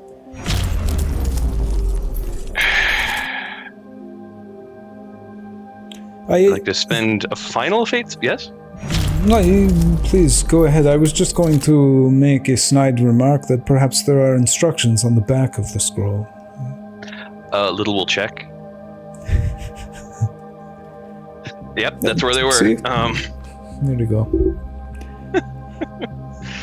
Okay, that sucked. And then I'm going to use Long Strider spell scrolls on both Little and the Construct, increasing our speed by 10 each. Okay. Those are level 1 spells, so I don't need to roll for those. I am going to feed the Construct a potion of Enlarge. So its size doubles, its weight increases by 8, extra damage, and it has advantage on strength checks and saving throws, I believe. Okay, so it becomes large. Yeah. And I'm sure everyone is going to be very shocked by this, but I'm going to drink a potion of speed. That is that for me. Very well. In that case, I hope you are as prepared as you can be. I trust this is going to be an epic battle, little one. And I have to say, without hesitation, I am very clearly on Team Little One. For sure. Oh, I am sure you are. Please, insight check if you want to know whether Thermgul is lying to you. Would I lie to you? Yes. You don't give a fuck about me. This has been established. 17. Any of us. You get no indication that he's trying to deceive you in any way. Very well. Hell of a poker face. I intend to never play you. I have practiced mine for thousands of years, with some pretty high-stakes games, too. Greetings, Ranan Greybeard. I must advise you that we are now live in front of our eyes of truth. Clearly, there are at least 1,500 and, 25 sets of eyes watching us. What is your final intermission action? I would like to visit the archivist. The archivist, no problem. The Fate's Hand Tavern fades away as you find yourself going through the grand archway of the archives. Massive piles of bones on the left and an endless rows and columns of stacks of books and tomes. Before you see him, the presence of Obranga All can be felt within your mind. Greetings, Ranlin Greybeard.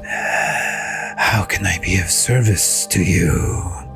And before you answer that, actually, if I could get you to roll either persuasion or investigation, so we get that out of the way. 18. 18. So that entitles you an answer to one question. That question can be lore-based, it can be about the room or the monster that you're going to face. Tell me, Ranlin, what would you like us to research together? I would like to know the fastest path to escape the room. I am sure that you would. Unfortunately, asking about the room At this tier 15, which is what you achieved on your roll, can provide you some information about the room, which will be that activating the 10 crystals that will become active in round 2, at the start of round 2, well, technically the end of round 1. And once all 10 of those are activated, the doors will appear, and the acid that is slowly filling this room will all drop away. But I am afraid that is the only information that I can provide you at this time. Be sure if you go for a swim, try to keep that beard out of the acid, huh? I'll try that. I know how proud you must be of it. Absolutely. Very well. As you emerge into the Fate's Hand Tavern, you see Theramgul standing there with his arms crossed, kind of tapping his feet. That took significantly longer than I would have liked. Maybe we will have to dispatch with some of our introductions here in the second part of our show. I don't know, but let us move on, shall we? I can't express to you all enough how excited I am that 3 of you are going to be dead within an hour. All right, follow me. As he turns a bit of a flourish, he begins to drift away from all of you. As the Fate's Hand Tavern fades away, and the gated gallery appears around you all. With all of the old columns and rows of stone tablets now seemingly deactivated, there is but one that stands in the center in front of them all, and you can see that it is emitting a bit of a humming sound, shadowy tendrils just seeping out of it and then dissipating into the air. You can see nothing in it but black. He turns to all of you as you find yourselves in a bit of a semicircle around him and the portal, as he looks at each of you in turn in the eyes. I know what awaits you in there, and I know that some of your hopes are high that this kill streak is going to continue. Oh, Oh, that is going to be a very steep hill to climb today, I'm afraid. The odds are stacked against you, as is the environment. I would encourage all of you to turn on one another right away if you're going to want to take things into your own hands. I have taken the personal liberty to fill the entire game zone with, let's call it the fog. I took some lessons from our exterminator friend Matt, as I have some rats I need to get rid of. So as soon as you enter into the game zone, you will begin dying. You won't really feel it at the beginning, but in the first 2 rounds, this fog is going to creep its way through the little tiny holes in your skin, and through your eyes, and through your nose, and any other orifice it deems effective to go through, and it will begin eating you. From the inside out, it will devour you over the next minute or so until you are dead. At which point the rest of you can come back as survivors of episode 4 of round 2 of Crucible of Fate and celebrate. Those who fall victim, well, hey, in the abyss, we like to say shit happens. Alright, enough from me. Let's get to it. We are gonna roll some initiative starting top left. You can use perception, intelligence, or regular initiative. So we'll start with Andriel. Please go ahead and roll your initiative. 24. I need to put that in manually as it's not initiative. Strong start. Alright, Jinzik. That could have gone better for you. 9. Lieutenant. 20. I see all of the events of the day haven't thrown you too far off track. Little one. Pausing, not necessarily for dramatic effect. 5. Ranlin Greybeard. 5. It's a 5, yeah. Okay, just looking at the rest of the scores, little one has a 5, but I'm going to say because of the nature of your thing, I'll keep you at 5, and I'm going to raise little one to a 6. All right, Sir Dalon. 14. Sorry, Valtrox needs one as well. 15. All right, 15 for that. Just before me.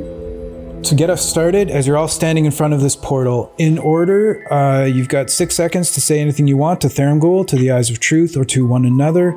If there's anything different about your appearance from when you first described yourself, please let that be known, and then let me know what is in your hands. And we will start in initiative order, which I think is Andriel. You don't see anything different about Andriel's appearance. She nods to her fellow contestants and says, "Good luck," and then kind of stretches out her shoulders and gets into a fighting stance. And nothing in your hands. Correct. Nothing in my hands. Lieutenant Crow. Like I said, he, instead of wearing scale mail, he looks to be wearing something heavier, perhaps splint. He no longer has the messenger bag at his side full of gear. He has the shield on one arm, and he will take out a scroll, he will read it quietly, and it will turn to white light and ash. And there is no other visible effect. And he has no sword in his hand. Okay. Rolls his shoulders. Next up is Sir Dalon Dawnblaze. So Sedalon will actually appear being led by a unicorn. It's all white with luminous eyes and hair, and it struts ahead of him, coming up to the portal as Sedalon turns around and takes off his helmet, speaks to everybody, puts his hands on his chest, and says, "To the victor go the spoils. We are here for a reason. Let us do our job." And then he puts his helmet back on, fixes his shield to his left arm, and then draws the longsword out from behind himself up where his stupid quiver is, and the blade is bright and luminous like you've never seen it before, and he just jumps through the portal. There's a second part to this saying, to the victor go the spoils, but when you are spoiled, I will be the victor. All right. We'll put that on a t-shirt or something. Jinzik. Jinzik has shed some of her excess weaponry, but the biggest change is two very noticeable tattoos on her face. One is a four-pointed cross centered around her right eye, and when she smirks, her left cheek now sports 3 letters Z's, starting small and getting bigger as they track up across her cheek from the corner of her mouth. And there is a purple gem embedded in the grip of her short bow, and in her other hand, she holds a +1 arrow. Excellent, excellent. Little one, you are up next. As I said, Little has come into some fine tattoos. One is one going down one arm seems to be a swirling helix of various hides. You're not quite sure what it's meant to be. It seems almost like a kaleidoscope of animal hides, leopard print, scales, all sorts of things. The other is considerably ruder. Tattooed along one of his thighs is the image of a black dragon that has been muzzled and is desperately working to try to rip the muzzle off its face.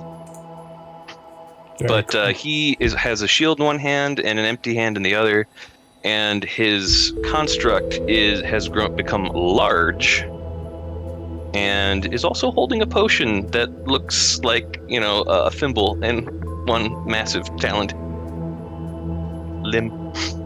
But he looks at everybody and nods and says, "Well, we face the Nagpa, a hella thick wizarding turkey. I hope to shut down said wizardry, so let's go." And he jumps through the portal. A shield in one hand and the other is empty. Ranlin. Ranlin, like I said, his armor seems to be a little bit more polished. He has his shield in his left hand, holding it so you can visibly see the emblem of Pala, and he has nothing in his right hand, and he looks at everyone and just steps through the portal. Man, a few words. You get the sense of Theramgul just waving at you all as you enter through the portal and feel the shadowed hands grasping onto you, pulling you towards your destination through darkness.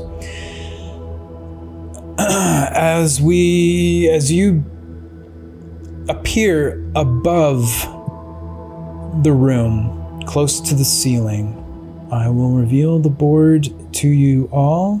So we are fighting within the acid room. And just so that everybody is aware of our little build here today. So this room, the walls and ceiling are stone. It's well lit. The ceiling is 50 feet high. The floor is metal, and you can see that at about every 10 feet or so, a line runs across the entire 80 feet. So across this way, there are lines running all the way across in the metal. A couple of distinguishing features about it. There is a door at the far end here, which is actually another dark portal with tendrils of shadow constantly coming out of it. But the biggest thing that's different from the last time we saw this room is that it is not a flat surface. In fact, where the door is significantly higher, and the entire room is on a ramp. It's all slanted down here. And as you look up towards the door, stepping out... Oh, actually, before I get to that part, I'm just going to show everyone who everyone is here, and this is in order of how you appeared in D&D Beyond. We have this mini here for Andriel, which is like a female monk. We have this one here for Jenzik Lujit, female rogue. We have the actual mini that the lieutenant himself has sent here. We have Lieutenant Matthias Crow. We have this lizard folk miniature for Little One Among the Reeds. We have our dwarf for Renlin Greybeard, and then covered in condition rings is the miniature for Sir Dalon Dawnblaze that he also had custom made and sent over to me. This circle here is the unicorn mount for Sir Dalon, and this is the large construct that belongs to Little One Among the Reeds. There is, well, actually, I'll ask Lieutenant, does this aura around you have any visual effect or no? No visual effect whatsoever. Okay.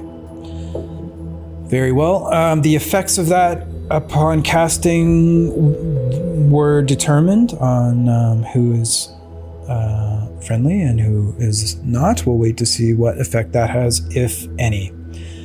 Okay. Emerging from the portal, as described, is an oversized turkey. Certainly an avian creature that I did not have time to paint. It is larger than usual. You see the form of Raxidian, the Nagpa. And as it steps through, and I don't think my voice can handle this today, but I'm going to try anyway.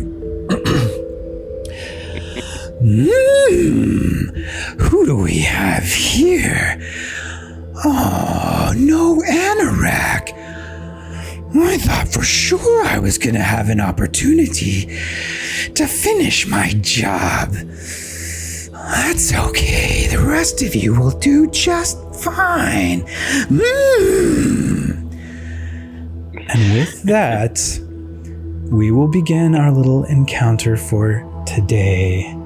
Sorry, one thing that I forgot, and I'm a total idiot here, just give me 30 seconds.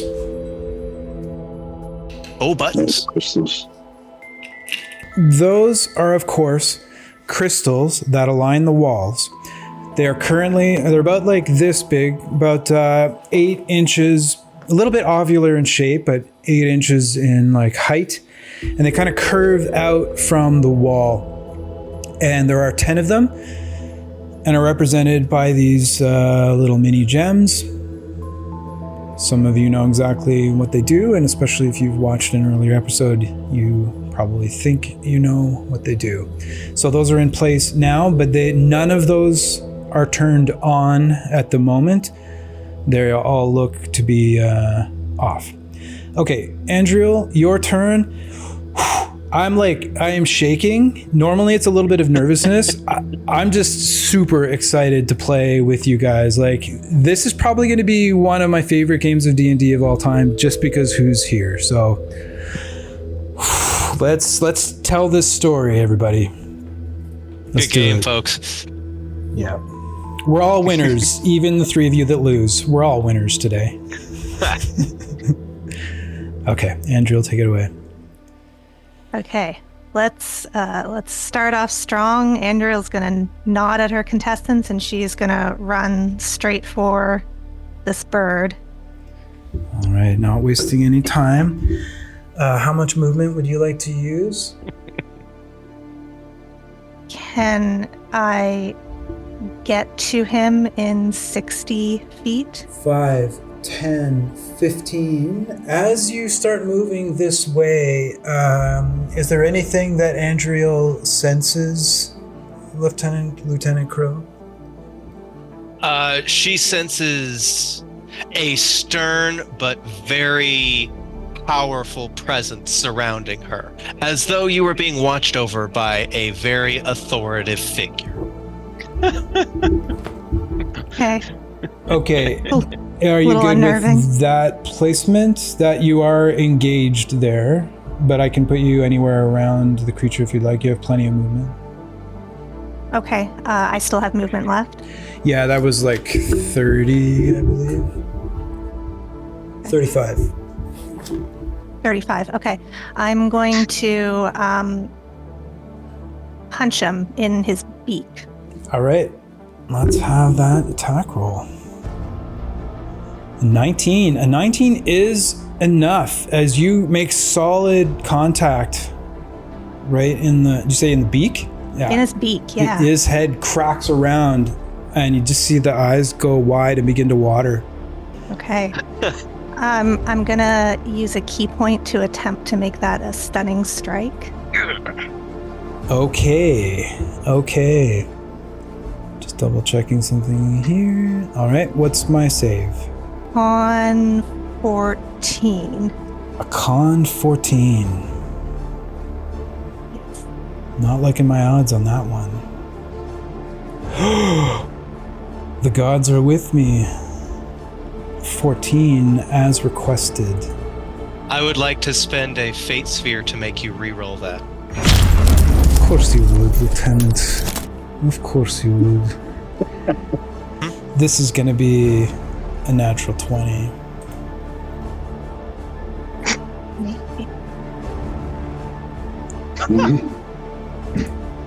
All right. Could you please read out Stunning Strike for me?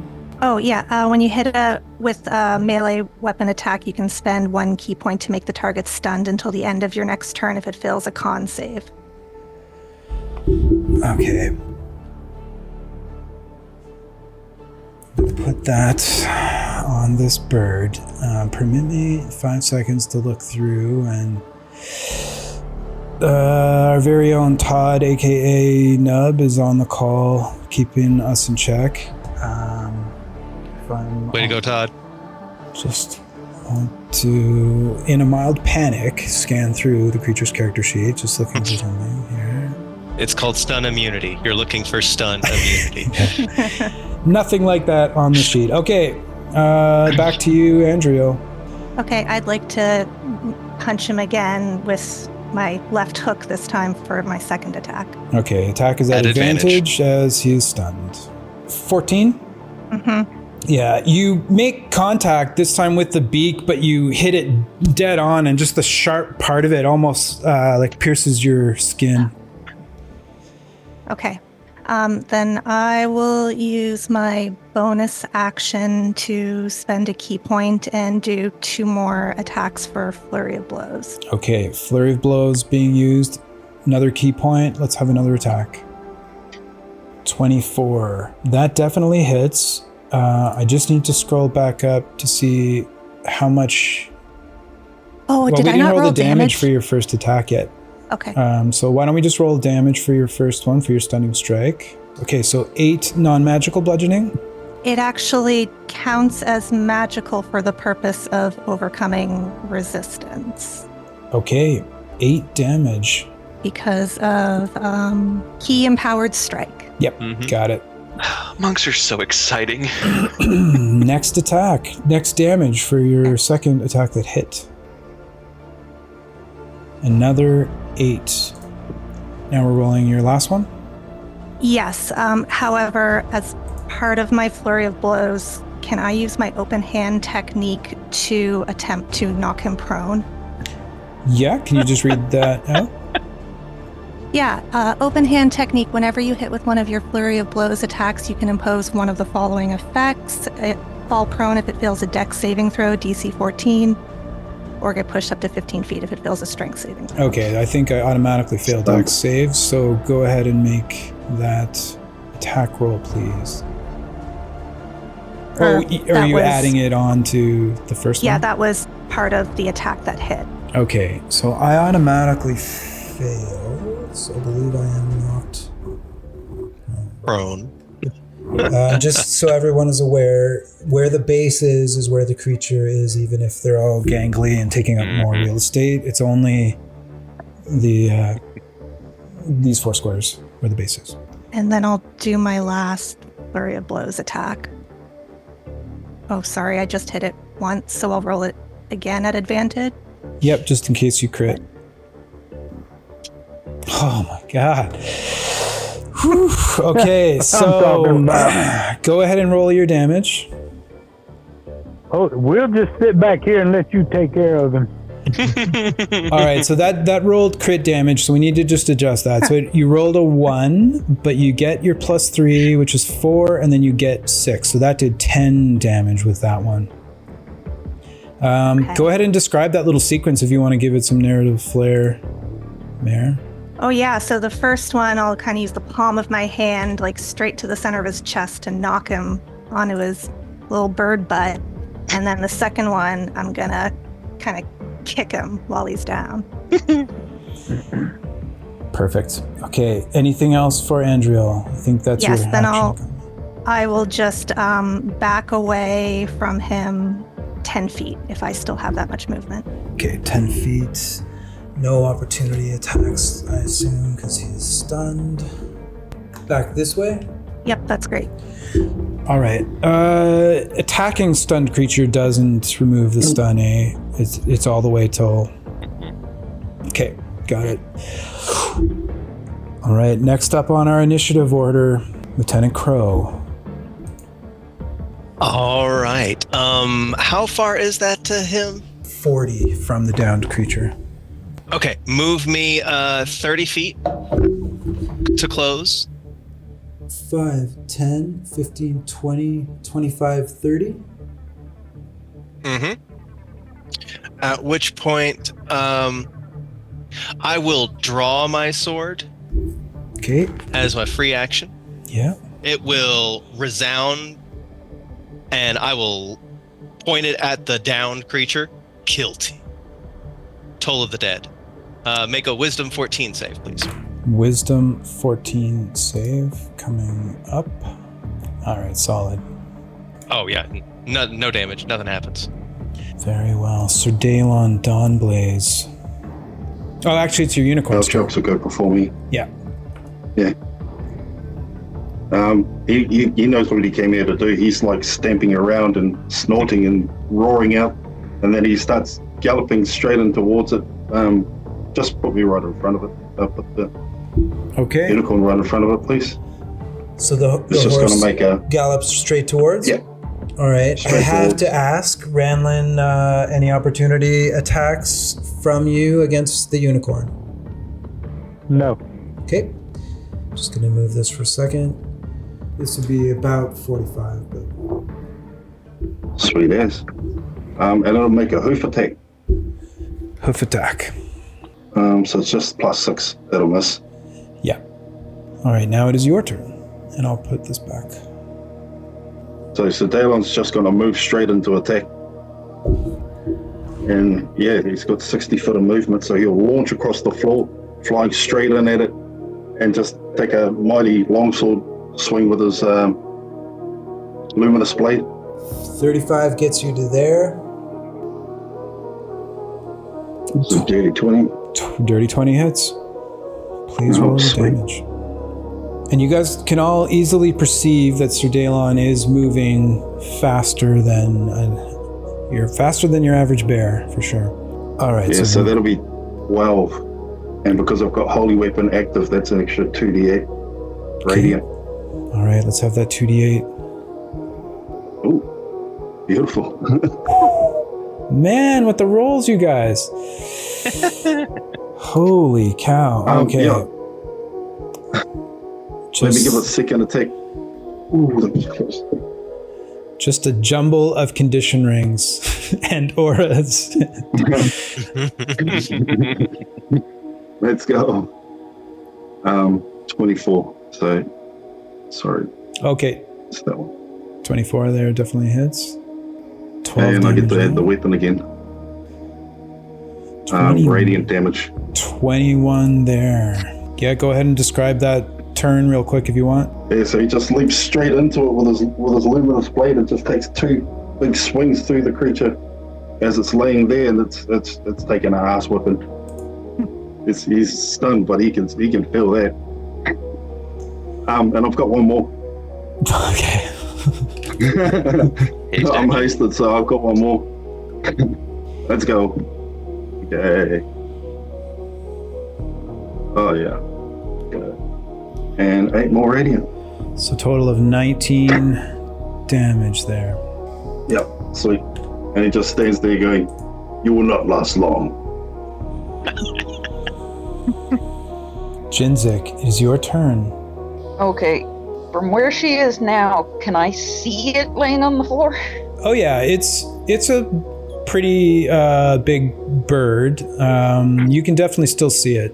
It would have cover. There is a large creature.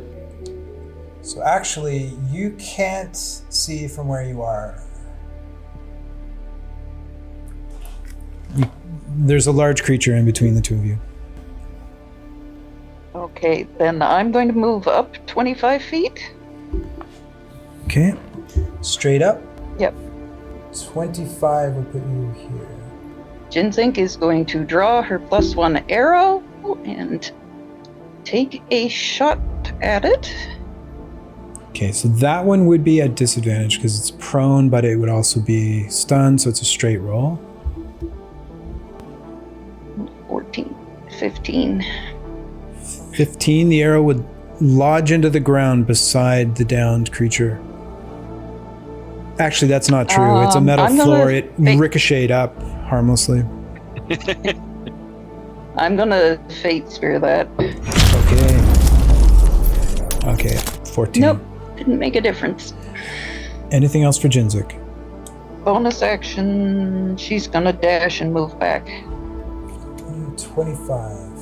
After Jinzik, it's the creature's turn. It's stunned. I can't make another save, correct? It's until the end of your next turn, Andriel? Until the end of your next turn if it fails the con save. Okay, then I can't take any actions or do anything, so skip that, which brings us to Little One among the reeds. Little watches all of this, and his eyes just slowly get bigger and bigger, and he just cocks his head and says, "Almost feels redundant. Can I cast silence in such a way that it only bubbles the bird?" What's the radius of that area?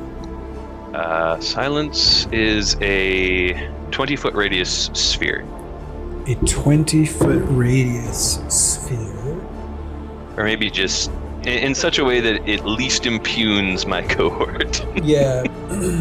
So the bird, I'll flip this around so you can see. The bird is occupying these two and the 2 more. So Okay. you would impact the unicorn and Andriel. Okay. Can I center the effect on the door? You could, yeah. Yeah. So yeah, I would like to cast silence on the door so that the bird is canned. And Little does this by just just shrugging. He reaches down and he slaps his side and says, "Stupid bird." All right. So around the door, this sphere of vacuum suddenly appears, and everything goes quiet for Sir Daelon and for the lieutenant. Okay, we're just gonna count that out if needed, because if I throw another ring on there, it's just gonna look like a circus. So I would like to make my way to the 15 feet up the wall above the green gem. So you want to move this way? Yes. Alright, so 5, 10, 15, 20. As you go to 25, I have to ask Granlin, do you want to take an opportunity attack? No. Okay. 25, and then you start making your way up the wall, Little One? So yes, but could I have with 80 feet of movement, could I have maneuvered in such a way that I would be within 30 feet of the Nagpa so I could throw the javelin at it? Oh, for before I go sure. up the wall? Yeah. So straight roll. There we go. 20 does hit. Yep, your javelin pierces through the hide of this creature for 9 magical piercing. Yep.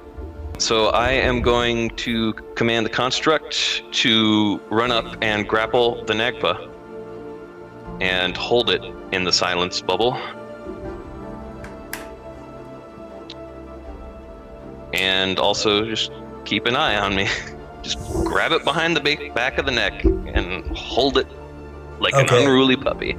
So I'm going to stand the Nagpa up, guys, just because it's taking up too much room, but it is still prone, even though we're going to have it standing.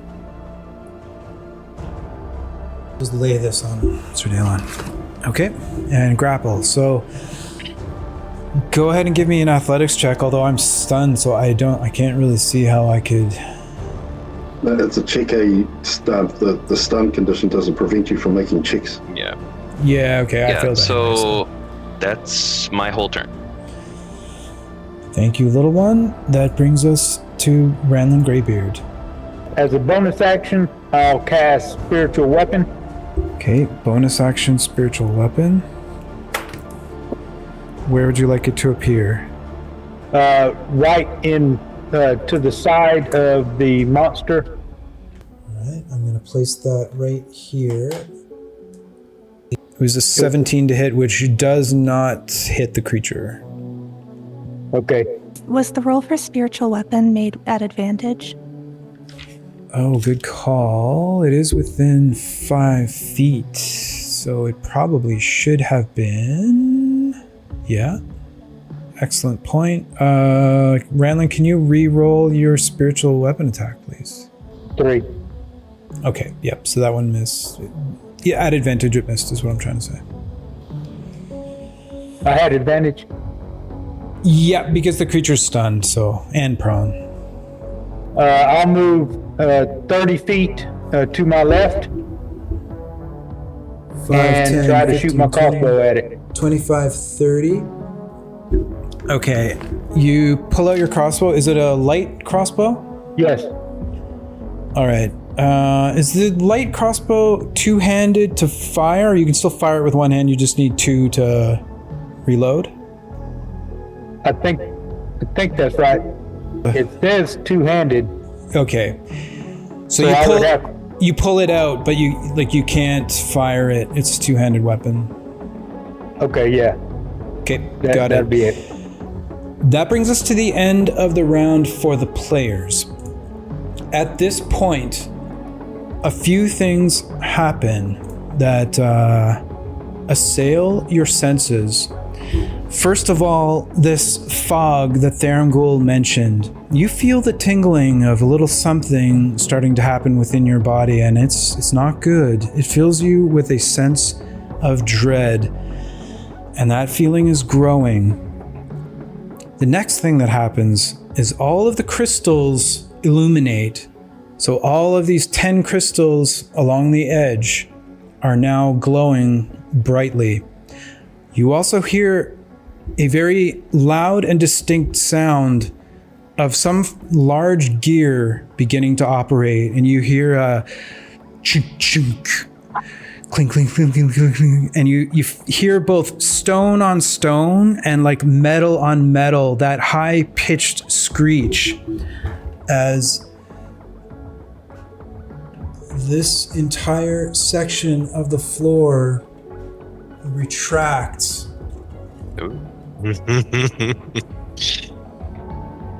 And both Ranlin and Jinzik, you feel this floor shuddering beneath you. And you like look back with your passive and just see the floor pulling in towards you, and acid begins to flow into this room at a very high rate of speed. And as I mentioned, the ramp is at an angle. This whole room is now beginning to fill with acid. Up out of the acid you see tentacles. Many tentacles come up into the air as this thing begins climbing up the wall behind it like a massive mix between a spider and an octopus. And then the tentacles slam down onto the metal ramp, and you hear the every time it hits as a new burn in the metal is visible. As our friendly neighbor, Mr. Roper, Don Knotts himself, is going to be making some attacks. So here we go. First attack using our targeting. There's going to be 4 of these tentacles coming your way. The first tentacle is coming towards Jinzik. So this tendril, Jinzik, a 15 to hit you. That just hits. Okay, as the tendril hits you, you are grappled. I'm gonna get my stack of grappled out here. You are also restrained, so we will keep that in mind, that you're also restrained. As one tentacle lashes out at you. This is a slightly modified monster, so as it wraps around you, it does do 6 acid damage to you. The second tendril is coming towards Andriel, and that is going to be a 19 to hit Andriel. Does that hit? I'm going to use a Fate Spear. 16. That still hits. In that case, you two take 6 acid damage. You are grappled and restrained. I have resistance to acid damage. Oh, then 3. Next attack is going to be a D4. And I'm going to do this continuing down the line. So we'll pretend Andriel and Jinzik are not in this roll. Number 1 will be actually number 3. So number 1. So this one would be coming towards Lieutenant Crow. Roll to hit. 16. That is a miss. All right. Next attack. And final one. This time it's coming, I rolled D6. It's coming towards, I believe, Sir Daelon, yes. Towards Sir Daelon. That's going to be a 16. Does not hit. All right. That is the end of round 1. We're now at the beginning of round 2. Andriel, it is your turn. You are grappled and restrained, and you can all see this massive long tendril extending from this creature at the far end around both Jinzik and Andriel. Can I use my action to try and break free? You certainly can. Go ahead and give me either acrobatics or athletics, please. A dirty 20. You managed to escape with a grapple. One quick thing that I forgot. Before we moved on from the creature, once the Roper has done all of its attacks, it uses its ability called Reel. Like fishing, not R-E-A-L, although I assure you it is quite real. And it pulls draw them back people in. Yeah. closer. So, Jinzik, unfortunately for you, almost immediately, as it begins to reel you in, you are pulled down into the acid, which means this acid, although not as bad as lava, is still 6d10 acid damage for a total of 41. Jesus. 41 acid damage as it pulls you in, and Andriel, you are actually pulled 25 feet away, so 5, 10, 15, 20, 25, so it would have pulled you to here, and then it makes a bite attack. So it will make a bite attack against... Jinzik is the only target that it can hit with its 5-foot reach on the bite. You're grappled and restrained, so it is at advantage. As you see this little forest gnome dragged through the acid and then brought up towards the mouth of this creature, and it chomps down hard for a 17 to hit. As you take 14 piercing damage. Then Andriel broke out of her grapple. It's still your turn, Andriel, but you've used your action. Okay, the gems on this side of the wall are glowing now. They are. Oh, actually, so this one is still here. Just... Oh, okay, I'm gonna run to that one. Okay. 5, 10, 15, 20, 25, 30. And I'll hit it. Using your free object interaction, you hit this, and as soon as you touch it with your hand, you feel it give way, and then it goes dim. Okay. I'm going to continue north to the next one. I still have movement left, and I'm going to hit that one. 35, 40, 45. So you get to here. You already used your action to escape the grapple and your free object interaction already. In that case, I will spend a key point for my bonus action to go into patient defense. To go into patient defense. Okay. That was the end of your turn. Your stunning strike wears off. Bird starts twitching again. Oh yeah. It's on the ground, but it's twitching. Lieutenant Crow, it is your turn. All right, now you can move through friendly unit space. That costs what? Double movement? Yeah, they're considered difficult terrain, yeah. All right, is that unicorn considered an ally of mine, Cole? Yes. Okay, I will move through the unicorn space to put me on the empty space on the other side of the downed Nagpa. Okay. 5, 10, 15, 20, 25 would get you... Perfect. Oh, no, you're right here. Right there. You are welcome to flanking from my construct if you like. If I did not have advantage, I would have some more of it. Yeah. Fair point. Okay. At which point, I am just gonna slam this sword down onto your birdie form. I'm looking to get wings and thighs. Okay. Dibs on the drumsticks. It is still prone. You're within 5 feet. You're at advantage. All right. 24 will hit. I will then use a level 1 spell slot to smite. Okay. Consider the creature smitten. Let's have your damage. Moten. Regular damage. Wait, why did that roll a d10? I think it rolled your two-handed as well. So Yeah. 8 base damage.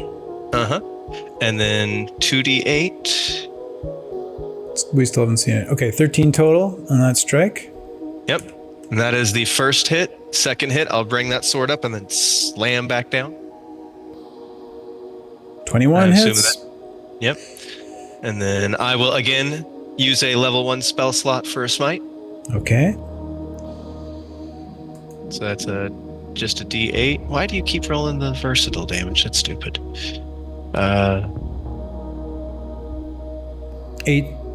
8 on the die for the initial weapon damage. Better, but not at what I wanted. 16 total if you want to describe your 2 attacks in a bit more detail. He will dip under the unicorn to stand at the angle and then just spin the blade with a flare and then just slash 2 hard strikes. Every time they connect, the blade will light up in white fire and just cut deeper into it. That makes it the unicorn's turn. So he's actually just going to kick him with his hind leg since he's turned away from it and looking the other way. He'll just give it a hoof attack. Okay. Yeah, the 23 Yeah, total. 6. Hits, yeah. Please roll your hoof damage. 12 overall, but non-magical. Yep. At It's advantage. going to... Oh, the attack was at advantage. Yeah, okay. If you want to Okay. make another roll in case you crit. Nope. Can you move it all the way as close to the farthest green gem on the wall? Oh, over here? Yep, the farthest one back where we started. Sure thing. As it starts to step away, the creature, although it is grappled and prone, is going to burn its reaction to take an opportunity attack. It's going to use its staff, and it'll make this attack at disadvantage. 15 to hit the unicorn. That hits. The unicorn is hit, first of all, for 8 bludgeoning and 19 necrotic damage. It disappears in a puff of smoke and stardust. Excrement. All right. Did he say what I think he said? He said I did, excrement. I did. That's what he said. Okay, so even though this creature has taken a horrific beatdown, it is still very much aware of what is going on around it and is still lethal. So ends the unicorn's turn. my It is turn. now Sir Dalon's turn. 3 attacks. He's just going to wind in 1, 2, and then bring a nice big one straight up the middle. Okay, let's have your first attack Is that an roll. advantage because he's still down? It is, yes. He's down, eh? That'll crack him. 25 will hit. 10 Holy damage. weapon damage. And 11 Holy radiant. weapon damage for a total of 21. Yep. Okay, second attack, please, at advantage. Second strike. Still waiting for it to appear And as it travels the world all the way from New Zealand to Ottawa in my basement. 27 to hit. Oh, 27 to hit total. Okay. Okay, and then the Yep. damage was 6 plus 10, so another 16. Yep. And then the last attack. Okay, and then the last attack. Oh, 26 hits again. Let's have the damage. You guys and your rolls. All right, 10 for the sword. Yep. 14 for a total of 24. Okay, hold on. So that was your action, 3 attacks? Yep. No bonus action. He's just going to stand over and say, get up and fight. That makes it Jinzik's turn. You are grappled, restrained, and having a bath in acid currently. Looking none the well, from what I can tell. What would you like to do, Jinzik? She's going to start by taking one of her potions. Okay. 44 plus 4, right? So 15 back. Okay, then, acrobatics to get out of the grapple. 19 is enough. You are no longer grappled or restrained. Okay. Can I get from there back onto the floor? Yep, it's a ramp, so you can get your way out, no problem. Okay. And, what was it, 25 feet? 25 would get you Yep. to here if you were looking to go towards the creature. But if you don't want to be there, Yep. that's good. Okay. Yep. So movement, bonus action, action. I think that takes care of Jinzik.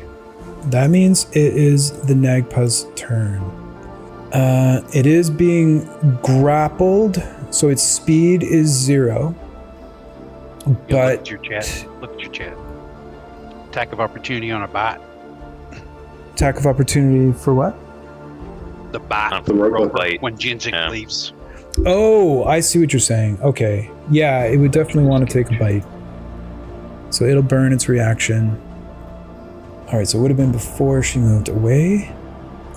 The attack would just be a straight roll. Natural 1. Jinzik gets away, no damage. Back to the Nagpa. Let's make it interesting here. This could lead to my death, but it will be entertaining. We're gonna go do a little roll as this creature starts casting. It's going to look at Andriel. Oh, I wish I had some fate spheres to use. That's the creature coming at me. It is, yeah. Okay. It's Yep, casting and looking at you. Okay. Is this going to fizzle because of the silence? Ooh, I haven't. That's a good point to bring up. I've come to talk with you again. I didn't name my spell yet. And if he actually, even if that spell gets fizzled due to silence, would Mage Slayer kick in because he casted a spell within 5 feet of me? Okay, hold on, guys. I'm just going to use DM's prerogative here just so this isn't a total annihilation. The bird would have known it's in a silence, so it's not going to cast. I am going to take the multi-attack action. The first attack would be headed towards Andriel as it's like pointing its staff around, and it lands at Andriel, and we'll begin doing something with its staff towards Andriel. Doing something with its staff. Can I spend a fate sphere? I'm going to force it to attack me.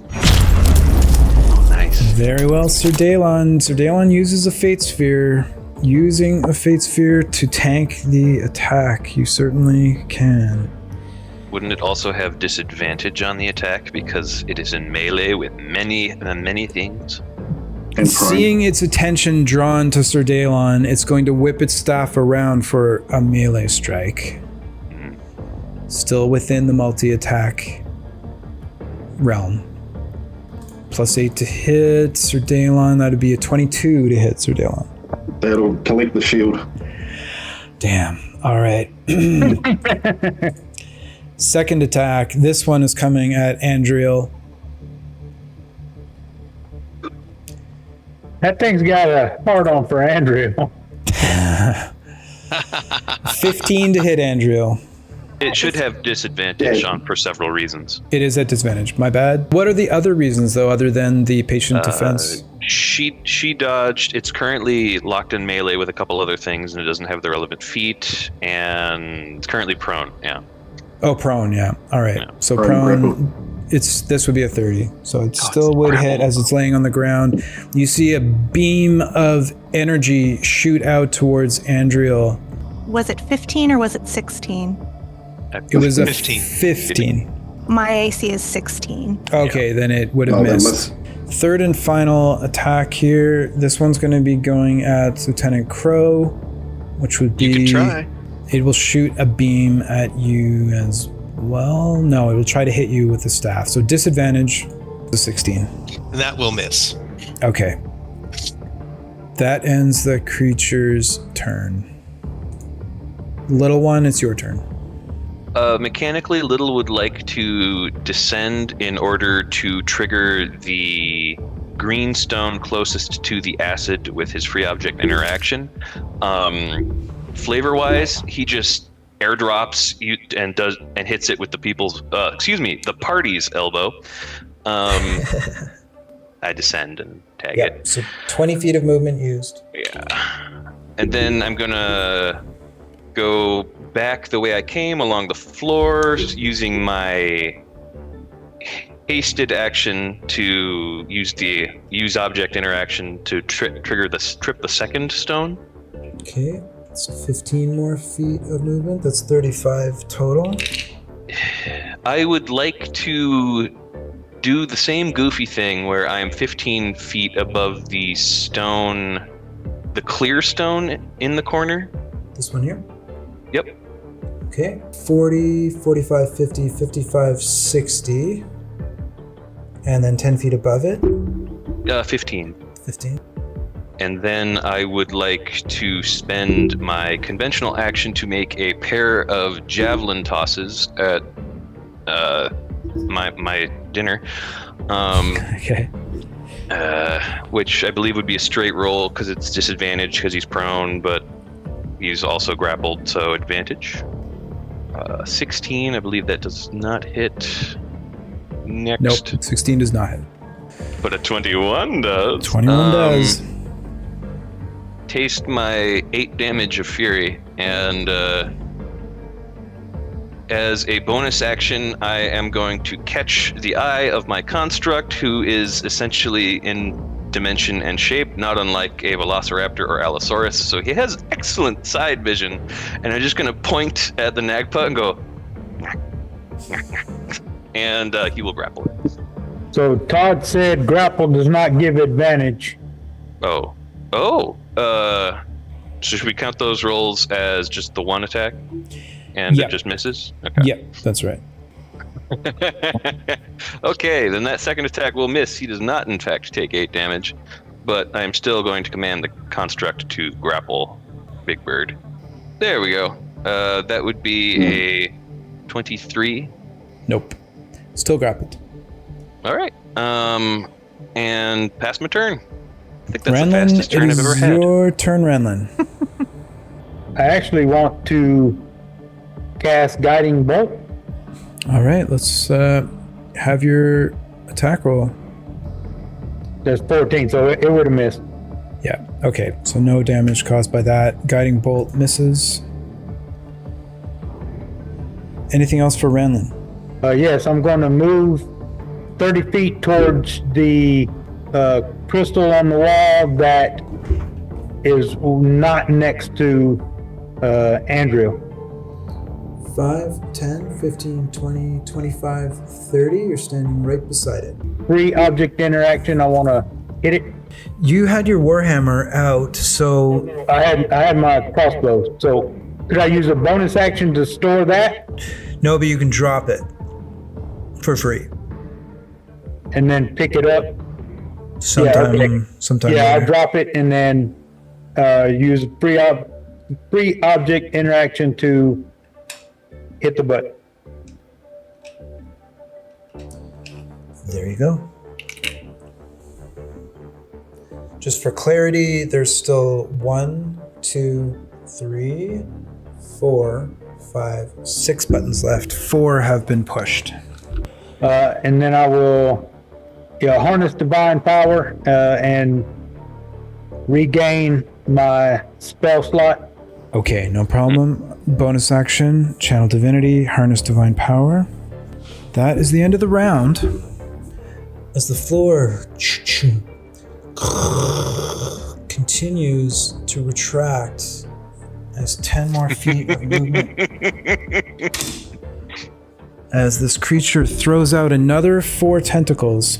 I'm just going to roll all 4 of these D4s out here and we'll resolve them one at a time. I think this will be faster. The first one was a 5.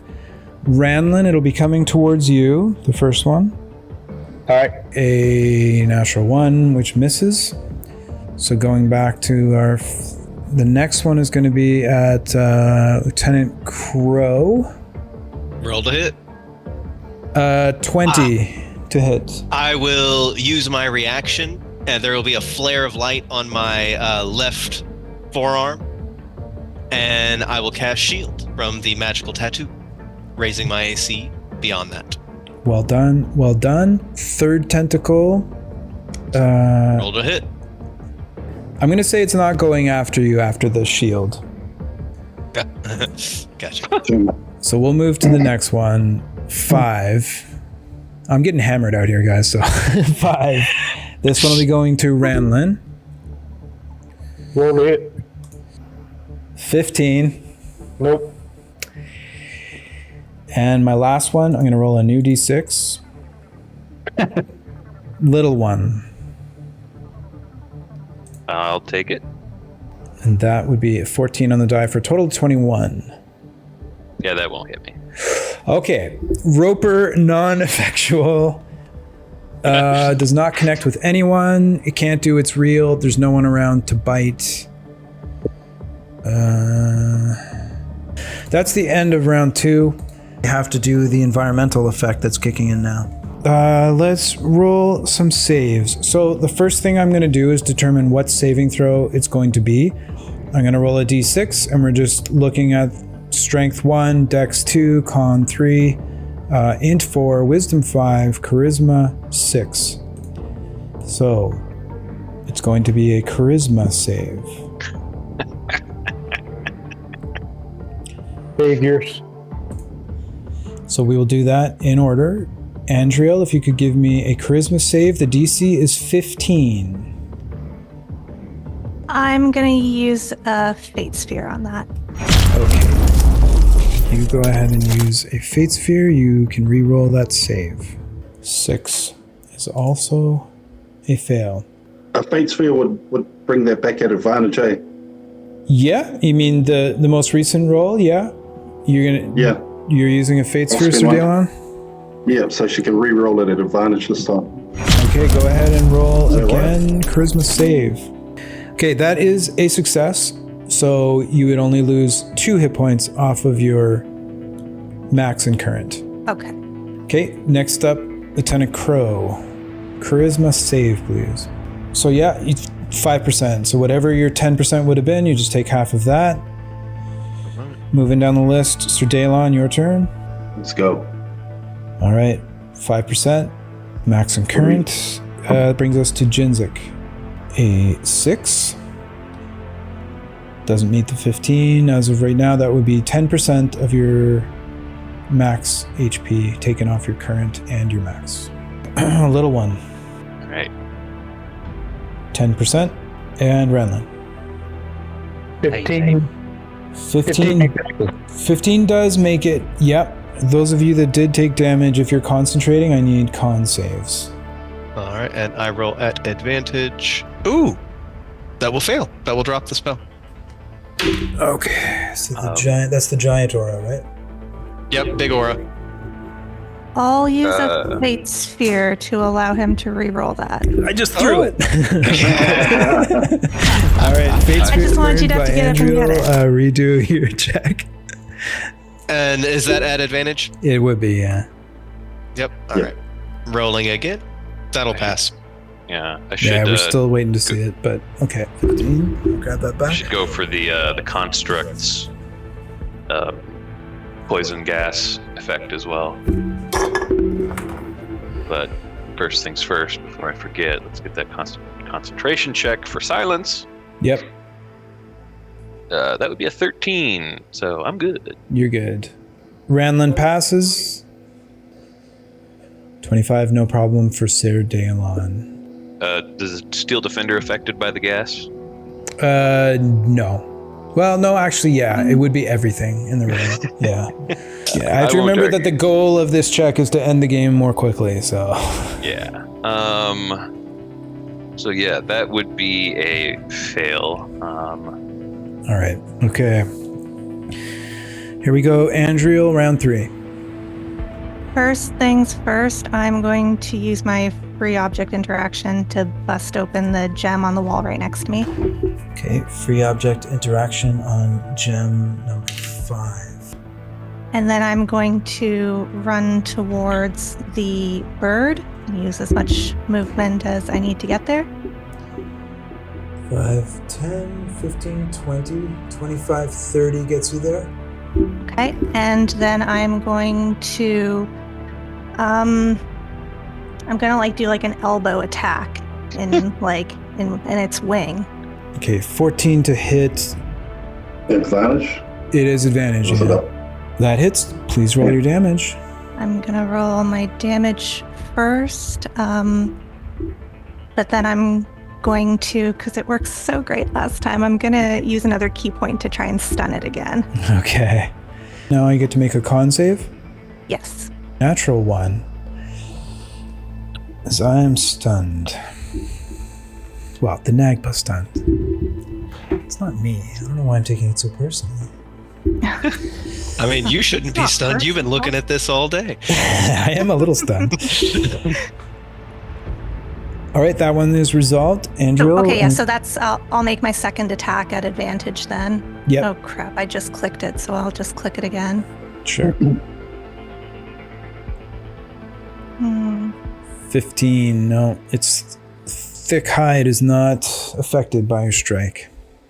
Okay, I'm going to use a key point to do Flurry of Blows to make 2 unarmed strikes. Okay, key point used again, so that's 2 key points this turn.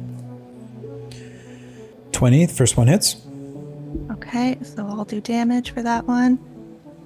And I'd like to force it to make a strength save. And what I'm trying to push it 15 feet. Okay, you give I'm it trying a to push solid... it out of the cluster of everybody. Okay, And so out you of give the it silence. a solid boot, but it hits the construct that's behind it and is unable to go any further. Good boy. That's fine. That's fine. Okay, we'll do one more Flurry of Blows then. 17 won't effectively hit it. Anything else for Andrea? Yeah, can I use the rest of my movement to just back up against the remaining clear gem that's against that back wall? 10, 15, 20 more. That's a total of 50 movement on that turn. Lieutenant Crow. He will just look down at this thing, stunned again. Just shake his head in the silence and bring his sword up and down. Attack with advantage. A dirty 20 does hit. Roll damage. I will apply a smite to this as well, a level 1. Okay, level 1 smite added. First damage. Why does it always do that? I don't know. Ignore that versatile. I will, yeah. Okay, so it's a 5 for the longsword damage. Smite. Let me mark off my spell slot. All right, and then an extra 2d8. 13, so 18 total. The creature's definitely looking bloodied. Many, many wounds across its body. It's bruised, it's cut, it's bleeding. Its feathers are matted, its robe is torn. Second attack, I will just stab it straight down. Oh, I like that. Didn't see it yet. I'm guessing it's a natural 20. It is. Okay, crit. It is. At which point I will use a second level smite. All right, weapon damage first. And it keeps doing it, so ignore that versatile. So the weapon damage alone is going to be 4 plus 8, so 12 for the weapon. And then that is 3d8 for the smite. Doubled to 6. Oh, yep. And here's the second 3. Okay, we're at 23 plus 9. 32 damage. You just see its eyes flinching and its beak grinding as it takes those hits with no choice. Anything else for Lieutenant Crow? Yeah, bonus action to harness divine power. I will grip my sword and I will regain that second level spell slot. Sir Daylon, your turn, round 3. After just witnessing that furious flurry, not to be outdone, Sir Daylon's going to start chopping into it with all 3 attacks, and he's going to smite on all 3 of them if he hits. First one will miss with the base roll. Whoosh. I am blessed, so I might just... No, actually, bugger it. I'll chuck a fate sphere at it. That's good. 25 will hit. That's damage dice. 11 with the sword.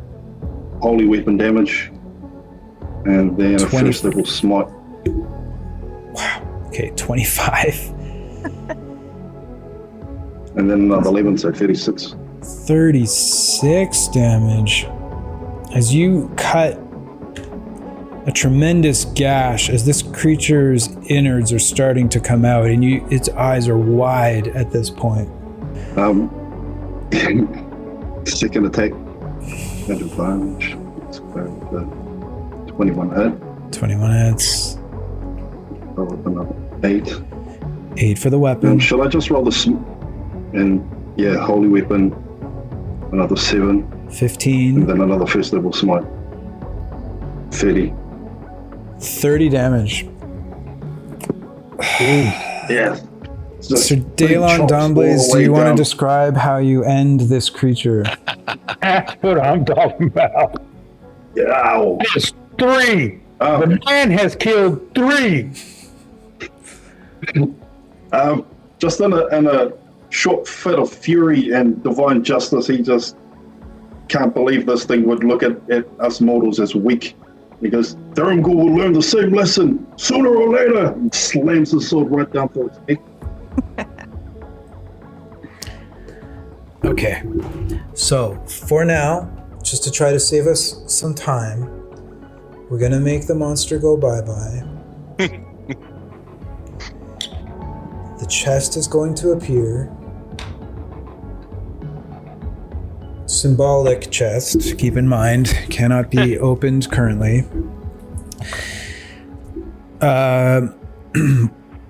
This is our modified short rest. You guys gain a level. You gain whatever max and current hit points that you would gain from your level up. After you've added your new hit points, recalculate what your new 10% is, because it's different now. So Sir Dalon, if you can let me know once you've leveled up and have your hit points sorted, we'll carry on with your turn. I actually am shocked. I thought that, like, I knew the Nagpa would be killable for sure. I thought with the addition of the roper pulling people away from it and into the acid, I thought this was going to be a pretty vicious fight. But some of the ACs on these kids is just insane, and the roper is CR5. So, yep, back to you. Will I be able to engage one of those panels without a free hand? Oh, I mean, you can hit it with a weapon. That's already been established. The crystals, I mean. Oh, cool. I'll do the green one and then the next one, and then the next one in. Okay. If I can. I've got 60 feet of movement.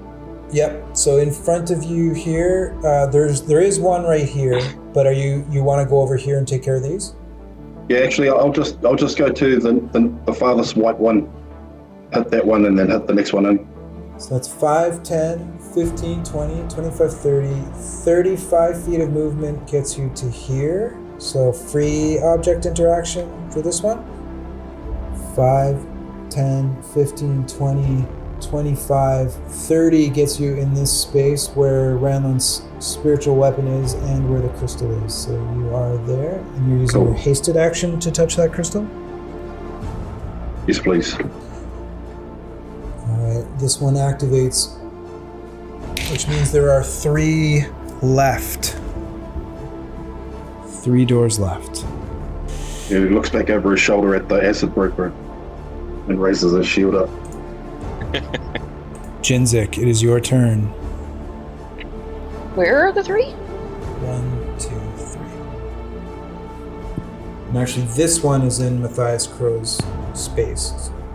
She is going to move up to the one right in front of her.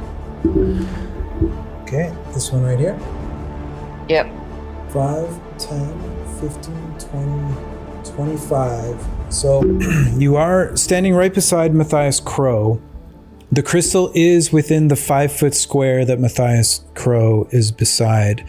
So you could hit it with like a ranged attack, or if Matthias Crow would let you into his square, you could touch it. Are you entering his square? Trying to? Yep. Matthias, I will not let you. Okay, so you could use a ranged attack is the only way to get at it currently. I will shift to block your position. All right, then she's going to turn around and take a shot at the roper. Okay. Turns around. takes a shot at the roper. Go ahead and give me your attack roll. A 28 certainly hits the roper. 8 damage. For 8 damage, as I'm getting a mental image of Don Knotts doing his funny face, which I'm sure most people watching do not get that reference, but anyway. 8 damage. And then bonus action, she's going to down another potion. Bonus action potion. Okay, another 14 back. That's it. Little one among the reeds, it's your turn. As we get to a very critical point in this game here. Very critical point. So there's a stone beneath me, a stone under Lieutenant Crow, and a stone near Andriel, right? Correct. Okay. So, Little will drop 15 feet to push the one below him.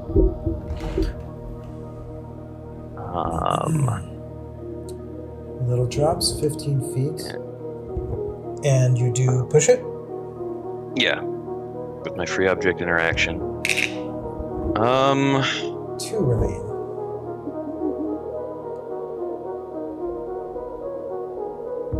Spend my haste action to double my movement speed, bringing me up to a present total of 145 feet remaining. Okay. I would like to expend whatever amount is necessary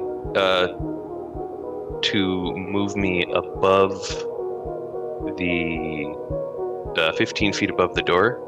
So 5, 10, 15, 20, 25. And if you went up on an angle, you would be 15 feet above the door, like on the wall. Yep. Now, you mentioned we can hit the stones with ranged attacks. Yes. I would like to make my first ranged attack with the returning bone javelin at the one near Andriel. Okay. Sounds good. Go ahead and give me your attack roll. It is an inanimate static object. E15 hits for sure. As this one is activated, leaving 1. And following that, I would like to make my second ranged attack against the remaining stone beneath. Go ahead and make your attack roll, please. A 10 is the DC for hitting. Right. Oh, sneaky lizard. Very sneaky lizard. With all of the portals having been pushed, the acid drains out of the room. The metal floor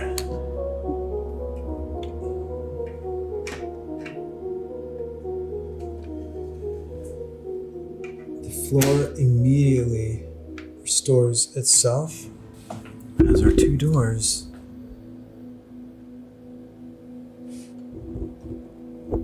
here. Oh, absolutely. And I think you had only used you've used 20 feet of movement.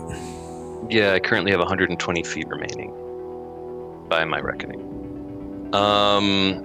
With that, I'm going to drop concentration on silence as a free action, cast Misty Step to move myself 30 feet towards the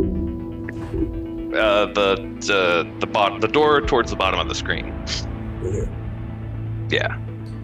Okay, so with you having been above the door, 30 feet down to the ground? Yeah. And then plenty of movement to run through the door. Yeah. Yes. Very, very little will just walk to the door, turn to face everyone, sketch a very unpracticed but very heartfelt bow to everyone, and say, "Pleasure working with a lot of you. I regret not being able to stay for what follows, but I wish all of you, and I do mean all of you, the best of luck." And then he just backs through the door, whistling for the construct to come after him, who is just going to move 50 feet toward the door. Or does he disappear with me, or does he? Yeah, we'll toward just my eliminate him from play. This little one among the reeds has escaped the room. The first of 2 that are allowed to escape in this manner.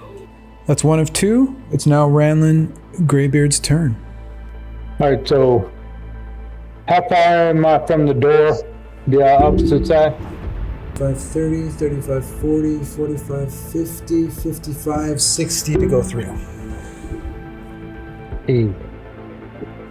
All right, so I'm going to move 30 feet towards that door. There you go. So that was Then I want to, my movement as a bonus action, move my spiritual weapon on the opposite side of Jinzik. There. And then I want to attack her with it. Okay, go ahead and make your attack roll, please. So 25 to hit. Yep. 25 hits. Yeah, roll your damage for spiritual weapon. Be 6 total. 6 damage to Jinzik. Anything else for Ranlin? That ends my turn. That is the end of the round, everyone. We'll do our saving throws as we are now looking at 20% damage or 10 on a made save. Andriel, I will tell you, okay, this is going to be a d6, but charisma will be re-rolled. It's a wisdom save. Wisdom save. The DC is 16, by the way. So that would be a fail. Okay, so Andriel, you've got that damage taken care of. All right, Yes. Next up, guys, we have Matthias Crow. 14. I will take my 20%. Okay, 20% taken. Sir Dalon. Okay, 20% damage taken. As the air has turned a little dismal here, as realization is setting in with one gone, what that means for our survivors. Jinzik, I need a wisdom save from you. And I need to make a concentration check for my spell. Yep. Okay, Jinzik, that's currently not a success. Okay, you want to do your con check now, Matthias? There you go. That brings us to little one is not here. Ranlin. Sorry, I had to make a concentration as well. Okay, that passes. Right. Yep. Oh, Ranlin, negative. wisdom save. Yeah. That is enough. Round 4, Andriel, your turn. Okay. How far am I from the door? 60 through the door. Okay, I'm going to run up to the door.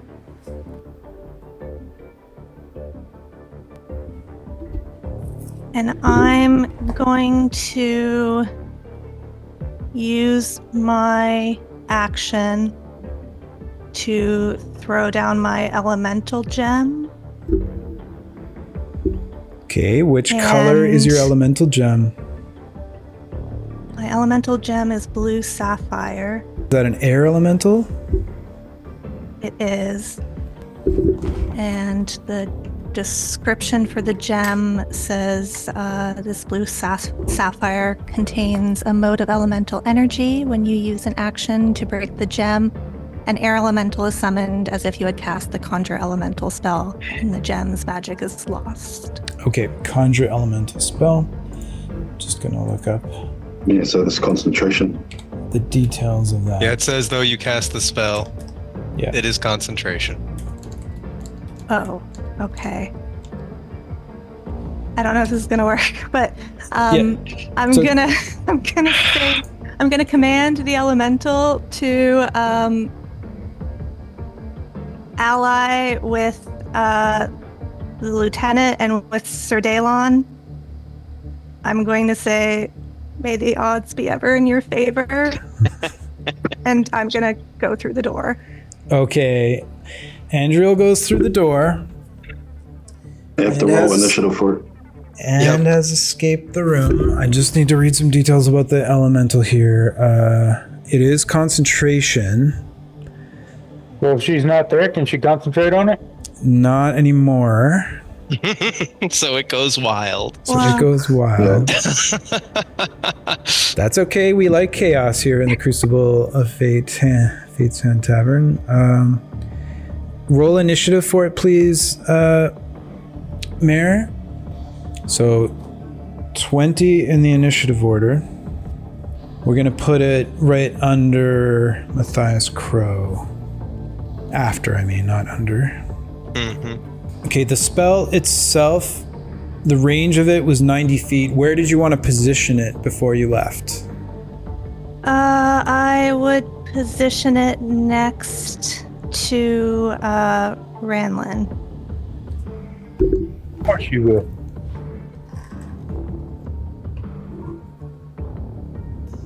There we go. And it's... You just lose control of the elemental. It becomes hostile towards pretty much anyone. That is it. Andriel has escaped the room. She has taken the second door of 2. Ooh. And now... Thermgul's smile back at the Fate's Hand Tavern is getting much larger as he looks at who's left. And what it means is there can only be one that will come out alive out of the 4 that are remaining. It is now Matthias Crow's turn. Matthias will watch the frail monk elf female toss a stone and then leave. And then he will turn and look over his shoulder at Sir Dalian and just shake his head as he will bring his sword around and try and decapitate Jinzik right next to him. All right, let's have an attack roll on Jinzik. Oh, it's getting spicy. 18, I believe, does hit Jinzik. Yep. Ignore the 6 damage. Still there, Jinzik? Yep. Second attack. Oh, with the natural 1. I think he trips over his feet and drops his sword. Sounds good. Anything else from Matthias? Yep. I will, because I can speak now, I will cast Misty Step. Yeah. Put myself 30 feet due south, as close to Ranlin as possible. 30. And then I will move 5, 10, 15, 20 feet back towards that corner. This corner? To be parallel. Yeah. Yep. 20? Yep. That is movement. Okay. This first round, it'll go after the air elemental is going to go after Ranlin. After that, it'll get random.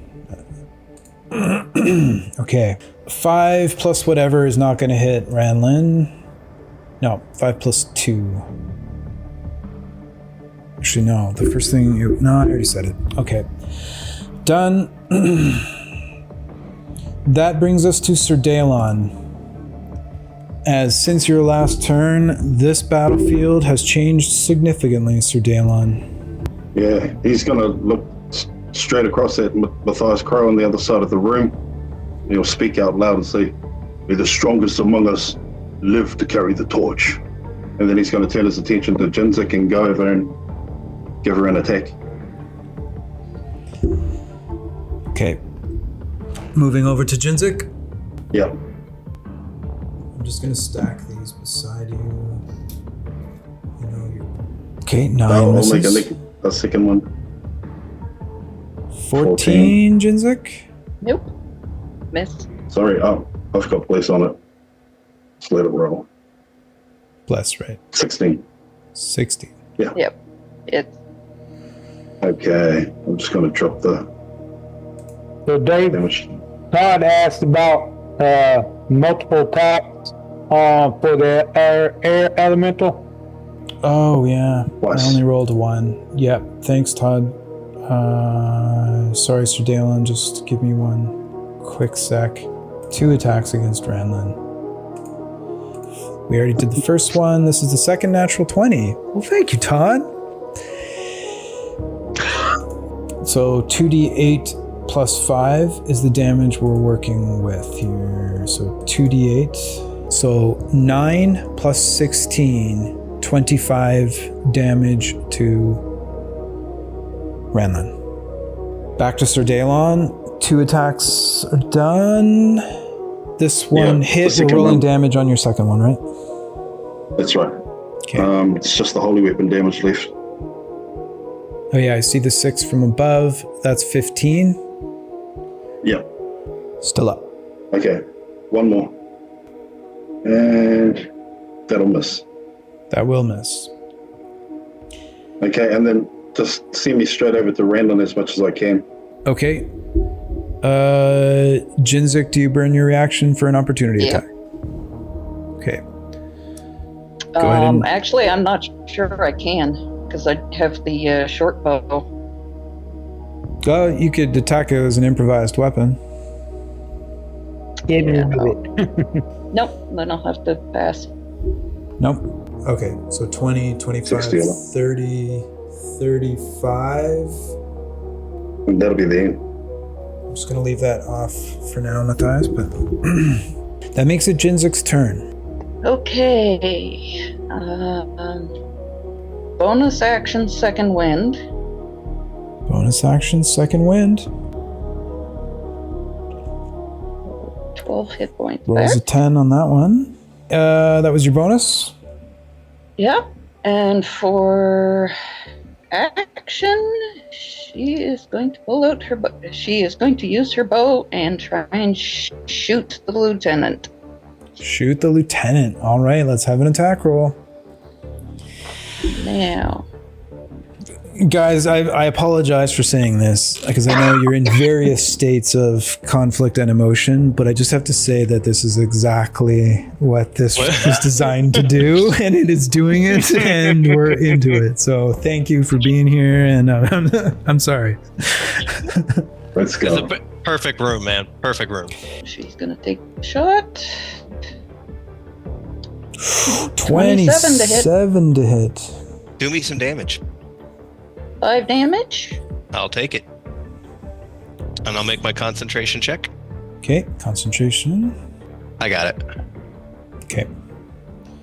And then, because she's got nothing to lose, she's going to action surge. Action surge. Hit him again. All right.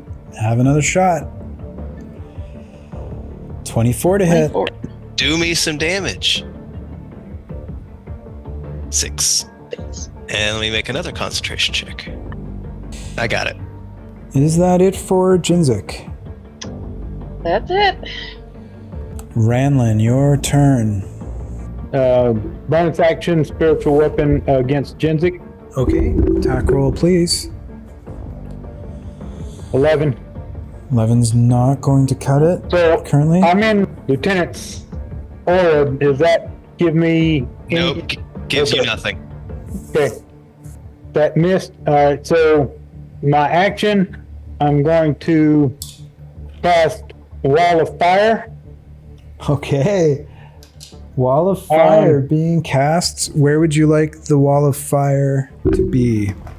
To the right of Crow and go all the way across the board. Down this way. Yep. Okay. So it So pops up I right, need to make my save. Yeah. it pops up right beneath him. Yes. Dex save. Dex 14. Dex 14. Okay. 19 is a pass, so no damage Take taken. care of that. Okay, so re-rolling my dex save for half damage. 20 success. Yep. All right. Now, the spell states, additionally, When I succeed a saving throw against a spell or a magical effect for half damage, I take no damage. Yep. Okay, so I'll put this marker here to represent that this is the hot side of the fire for everybody. Mm-hmm. And I would have moved one way or another, or am I still in the fire? I believe with Wall of Fire, you're still in it. So you take damage if you end your turn in the fire, but it doesn't push you one way or the other. Okay, anything else for Ranlin? Yes, I'm going to use my movement to move 30 feet towards Jinzik. Okay, 30 feet towards Jinzik. As you go to step away from the air elemental, it is going to burn its reaction to take an opportunity attack. It's only a +2 to... Oh, it was a natural 20 and it flipped over, so that misses. You're now standing beside Sir Daylon. As you go to move away from him, Sir Daylon, are you taking an attack of opportunity? Yep. He'll look at Ranlin as he flies by and swing his sword, saying, "Apologies, friend. Something must be done about this." 22, Ranlin. Does 22 hit you? No. Nope. No. Okay, in Sorry, that case, I've got place on it. Oh yeah, you got blessed. Okay, sorry. I'll do 23. Does 23 still does not Still hit misses, yep. Ranlin. 10, 15, 20, 25, 30. Yep. And then that is the end of the round, everyone. That means we are now rolling for 30% damage to max and current. 3 would be con, so we're doing a con save this time. Constitution. 17 is the DC this round, so you succeed. You only take 15% damage of max and current. Max and current. Yeah. Sir Daylon, you're up. DC 17 con save. 25, no problem, but you still take 15% to your max and current. Oh, and actually, we got to do a concentration check for Matthias. Looking good. Okay. Sir Daylon. 22. Okay. I know you didn't take 44 damage, so we're good. That makes it Jinzik's turn to do the con save DC 17. Currently, that is a fail, which means 30% damage, which would be 15 for you, which puts Jinzik unconscious.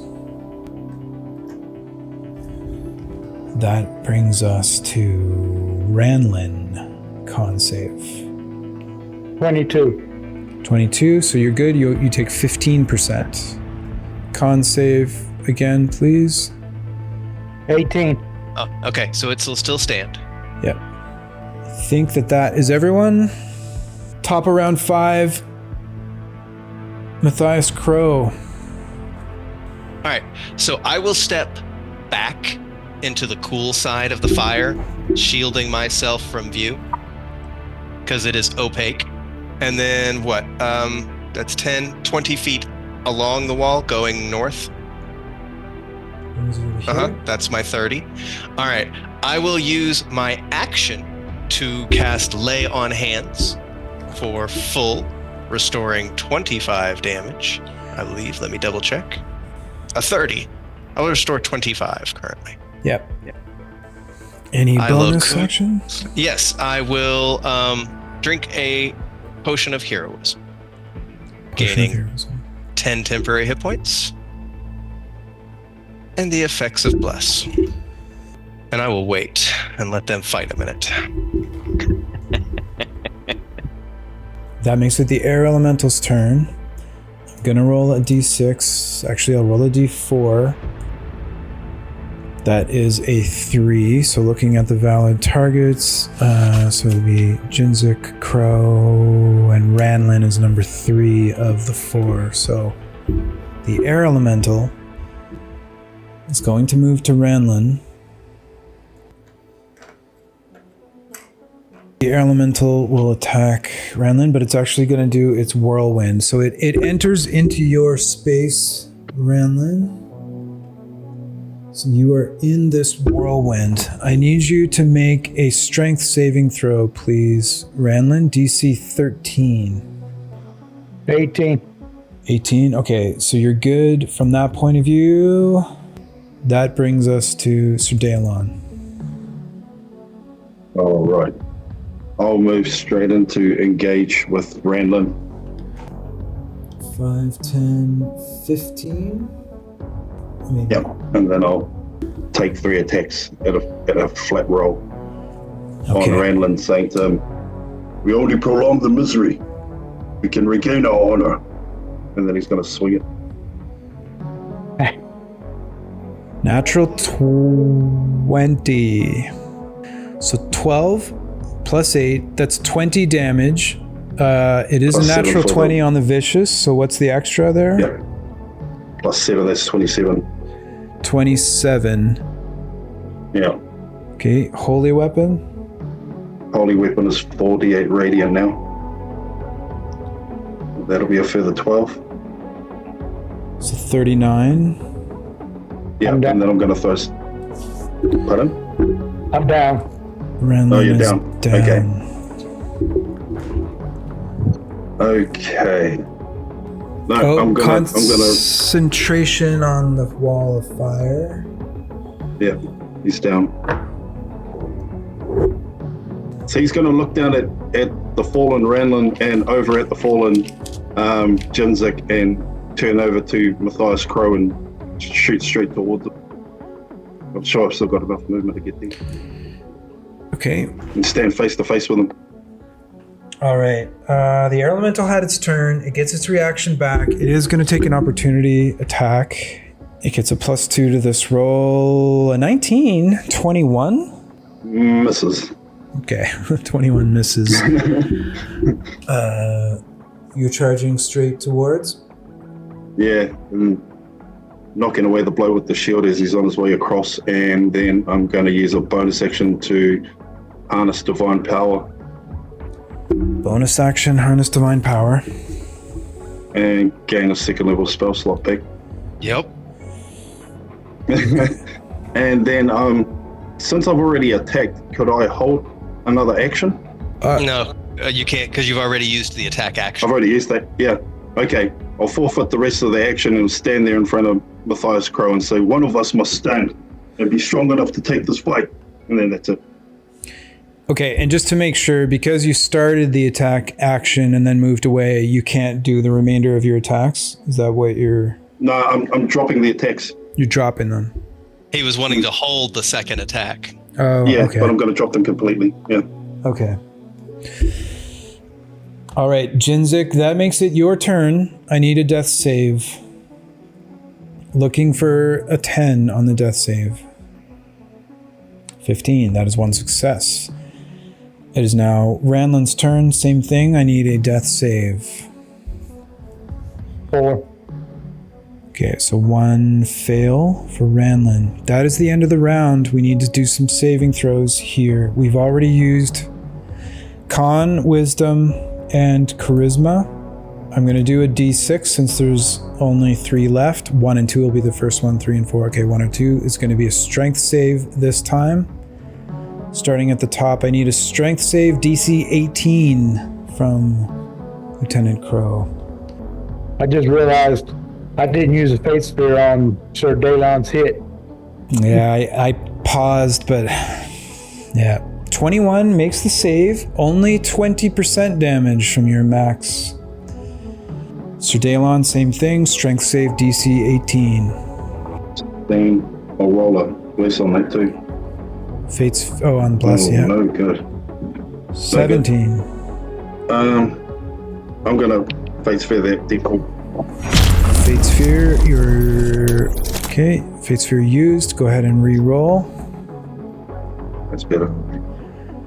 You succeed. Only 20% damage to maximum current. That brings us to Jinzik. It's 1 automatic fail for you. So automatically one fail. So Ranlin, that's another fail for you.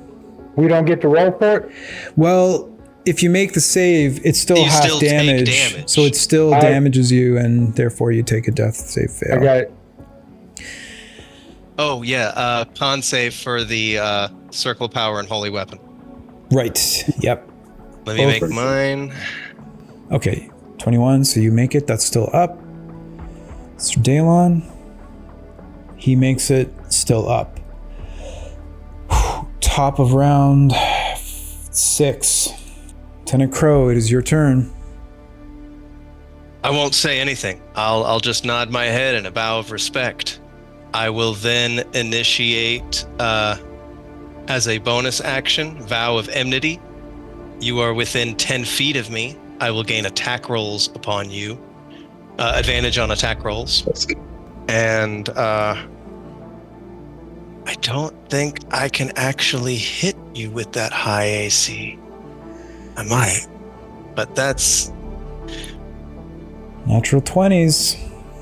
No. What I'm going to do instead is I'm going to drop my sword, reach into my pocket, and pull out a elemental gem I brought back up.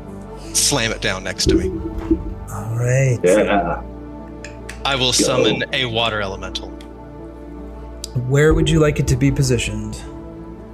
I would love for it to be between me and him, but that's not going to happen. No. I will That'll put drop it... concentration. Yeah, it'll drop Replacement. concentration on my Circle of Power, replacing it with concentration for this. Okay. And where would you like it to be placed? It can be placed where all of his big status effects are.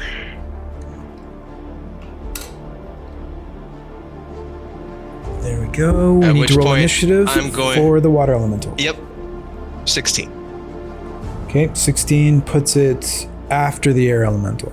All right, and now I'm going to take a risk. I'm going to leave combat, moving away towards hugging the wall next to the water elemental. So you can take your shot. No. Nope. No reaction used? Nope. Okay, how far would you like to go? All the way. 5, 10, 15, 20, 25, 30. Yep. Is that it for you? That is action. That is bonus action. That is movement. That makes I'll it let the air. Dawnblaze handle these elementals.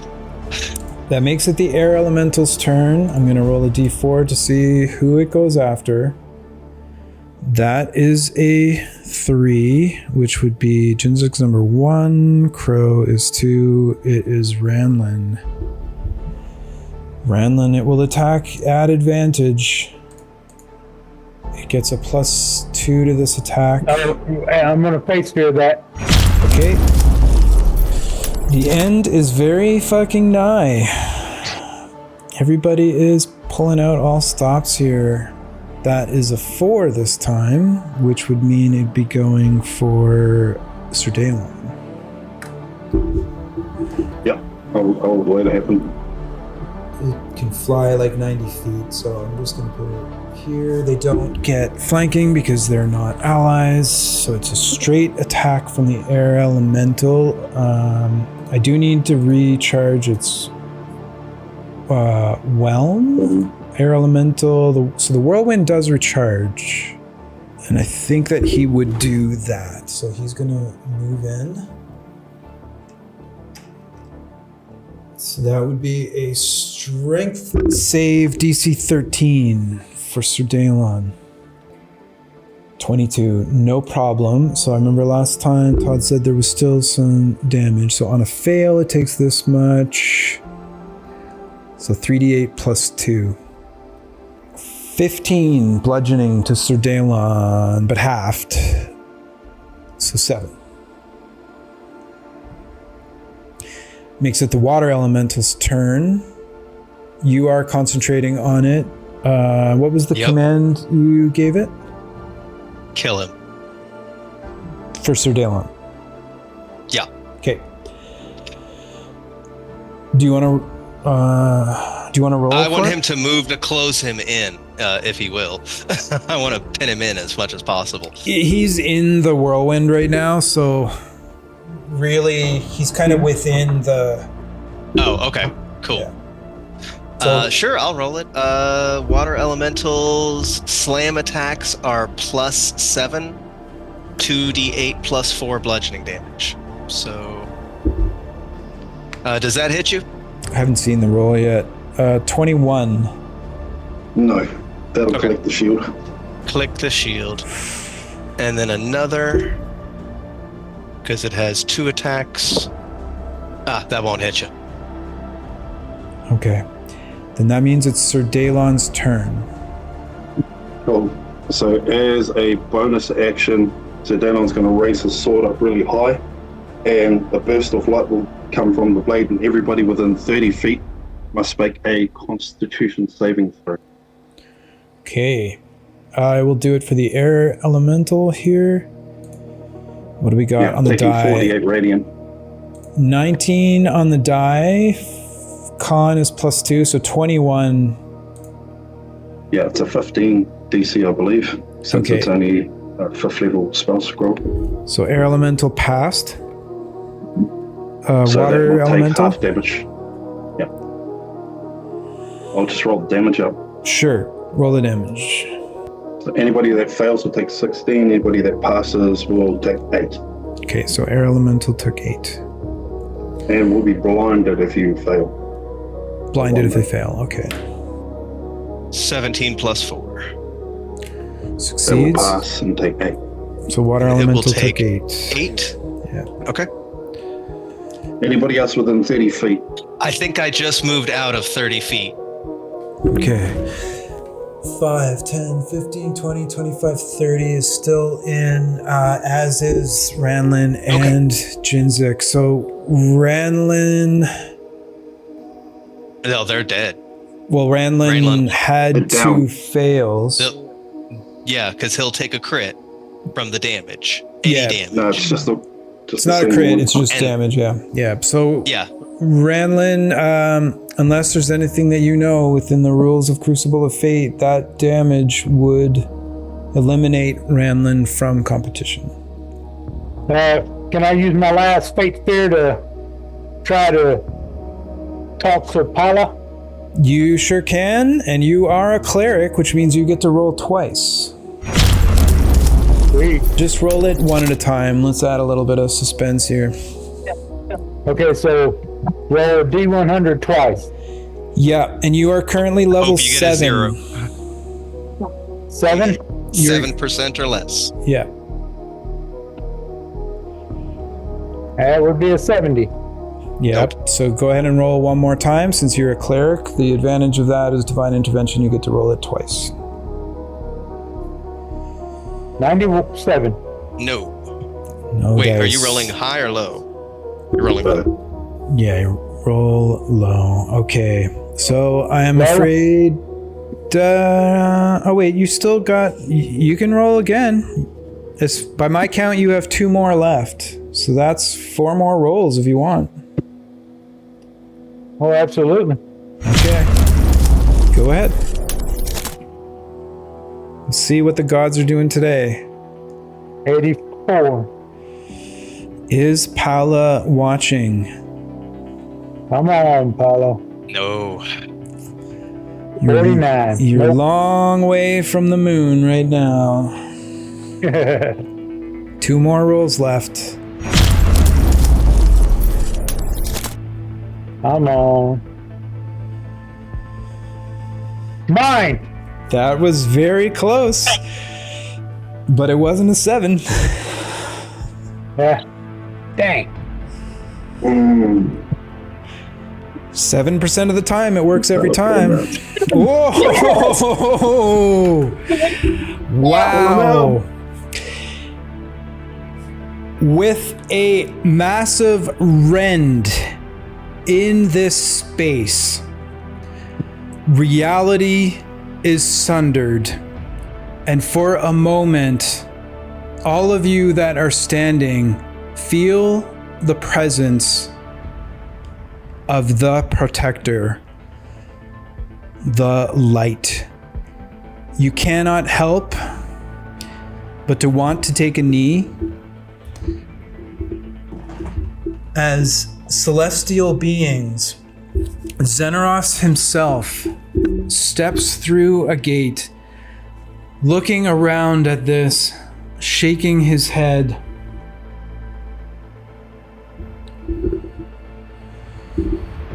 Bends down, scoops up the body of the fallen cleric, gives a nod to Sir Daelon and to Matthias Crow, steps backward through the portal and disappears.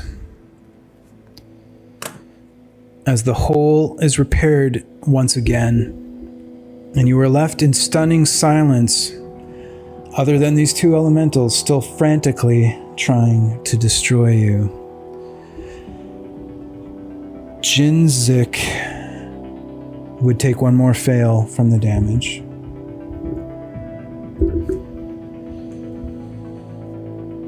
Sir Daelon, that was your bonus action. Correct. I'd like to move all the way around as to engage with Matthias Crow face to face. You use your movement, you step outside of the air elemental. So it'll take an attack at you. I don't think it has much of a chance to hit you. Cool. Natural 1. It too was amazed at the power of Pala and Xenos. Go ahead and make a roll if you would like, Matthias, for your water element. Yep. It is a +7. Let me double check. Yep, +7. It could hit.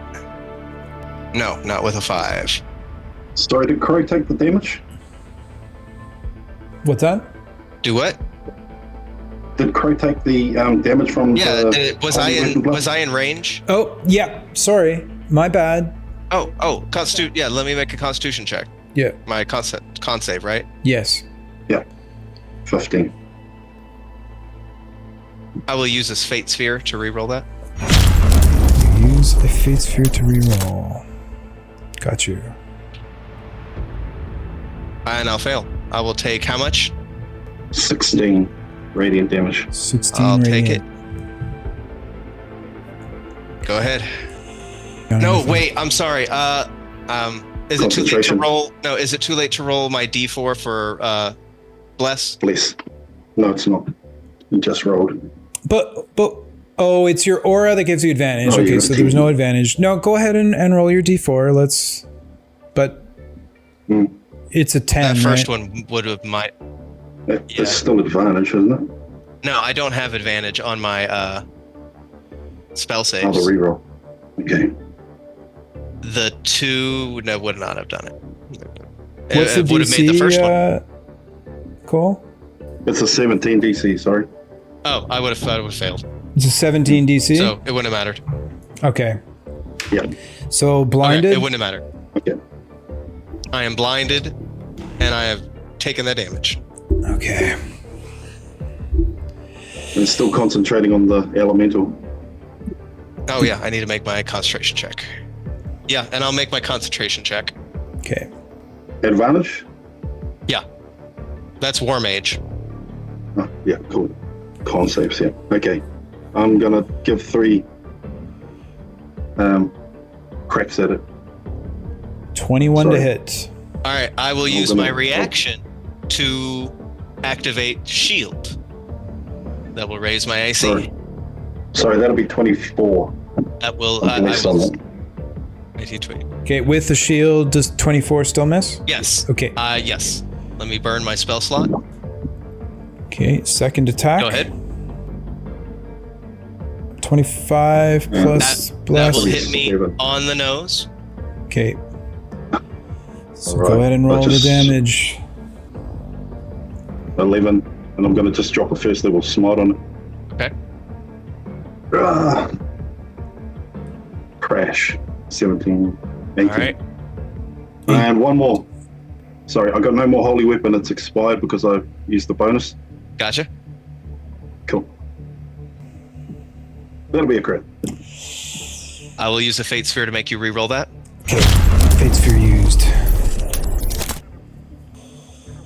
That'll be 23 to hit with a police on top. Which will fail. Well, unless you... 25. On the nose. Do me damage. Oh, cool. Yep, 12, and I'll drop a second level smite as well. 25 on that. I will go down, and I will use my last Fate Sphere to call out to the law. Okay. You're down now. So it's Sir Dalon's turn is just ending. Yep. It is the end of the round. Dex or intelligence for the saves.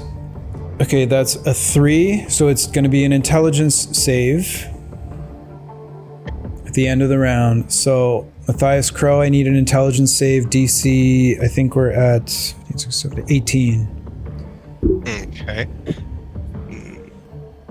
I'll fail. I mean, I'll take the damage because I'm down. Take the damage. That's 1 fail. Uh-huh.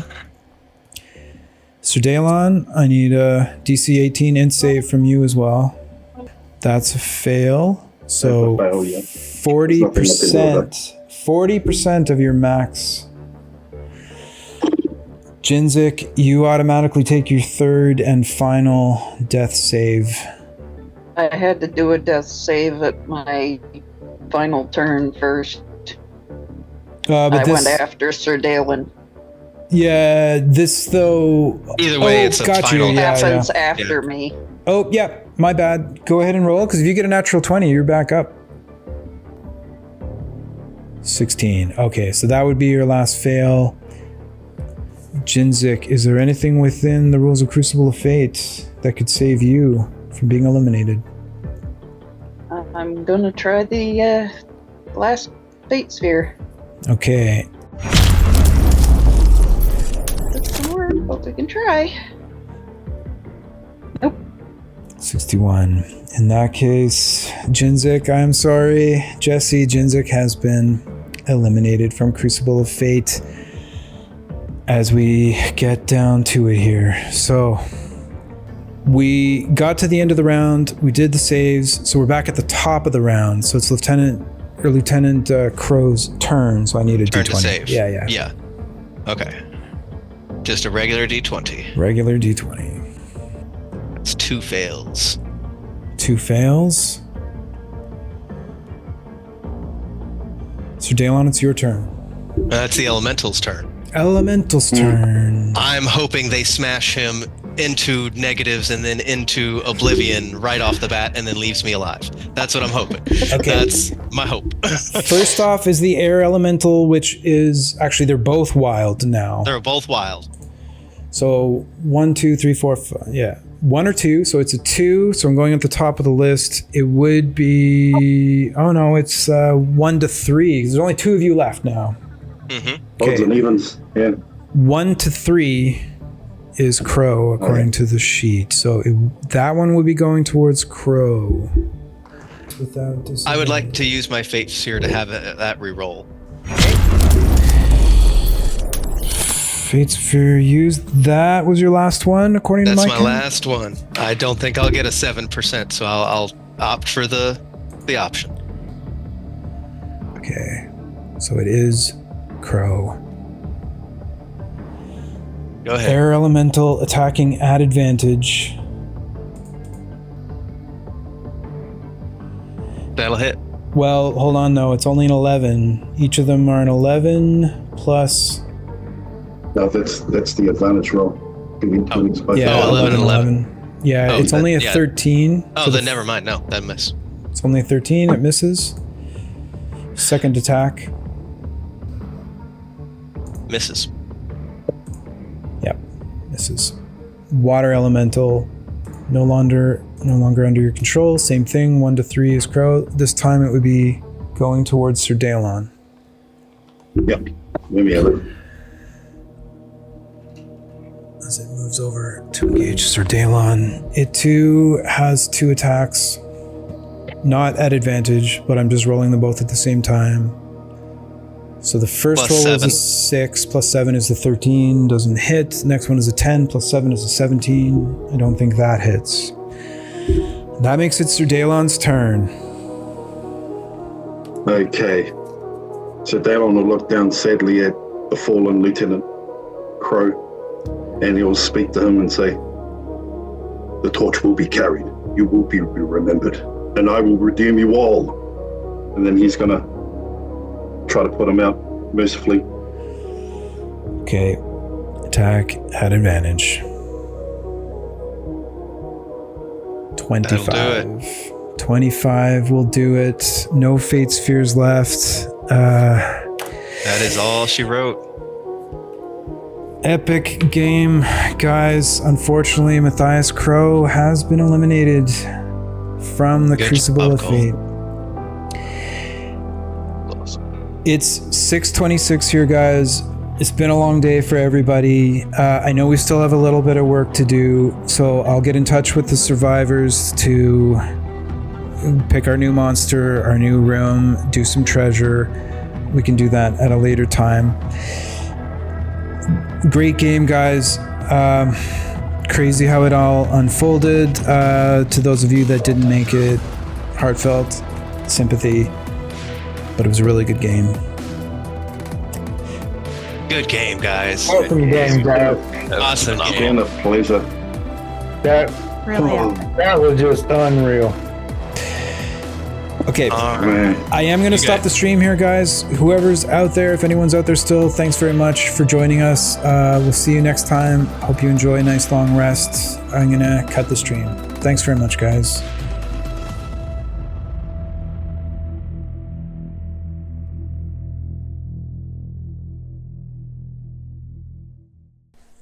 I can't wait any longer, Todd. I got to pee.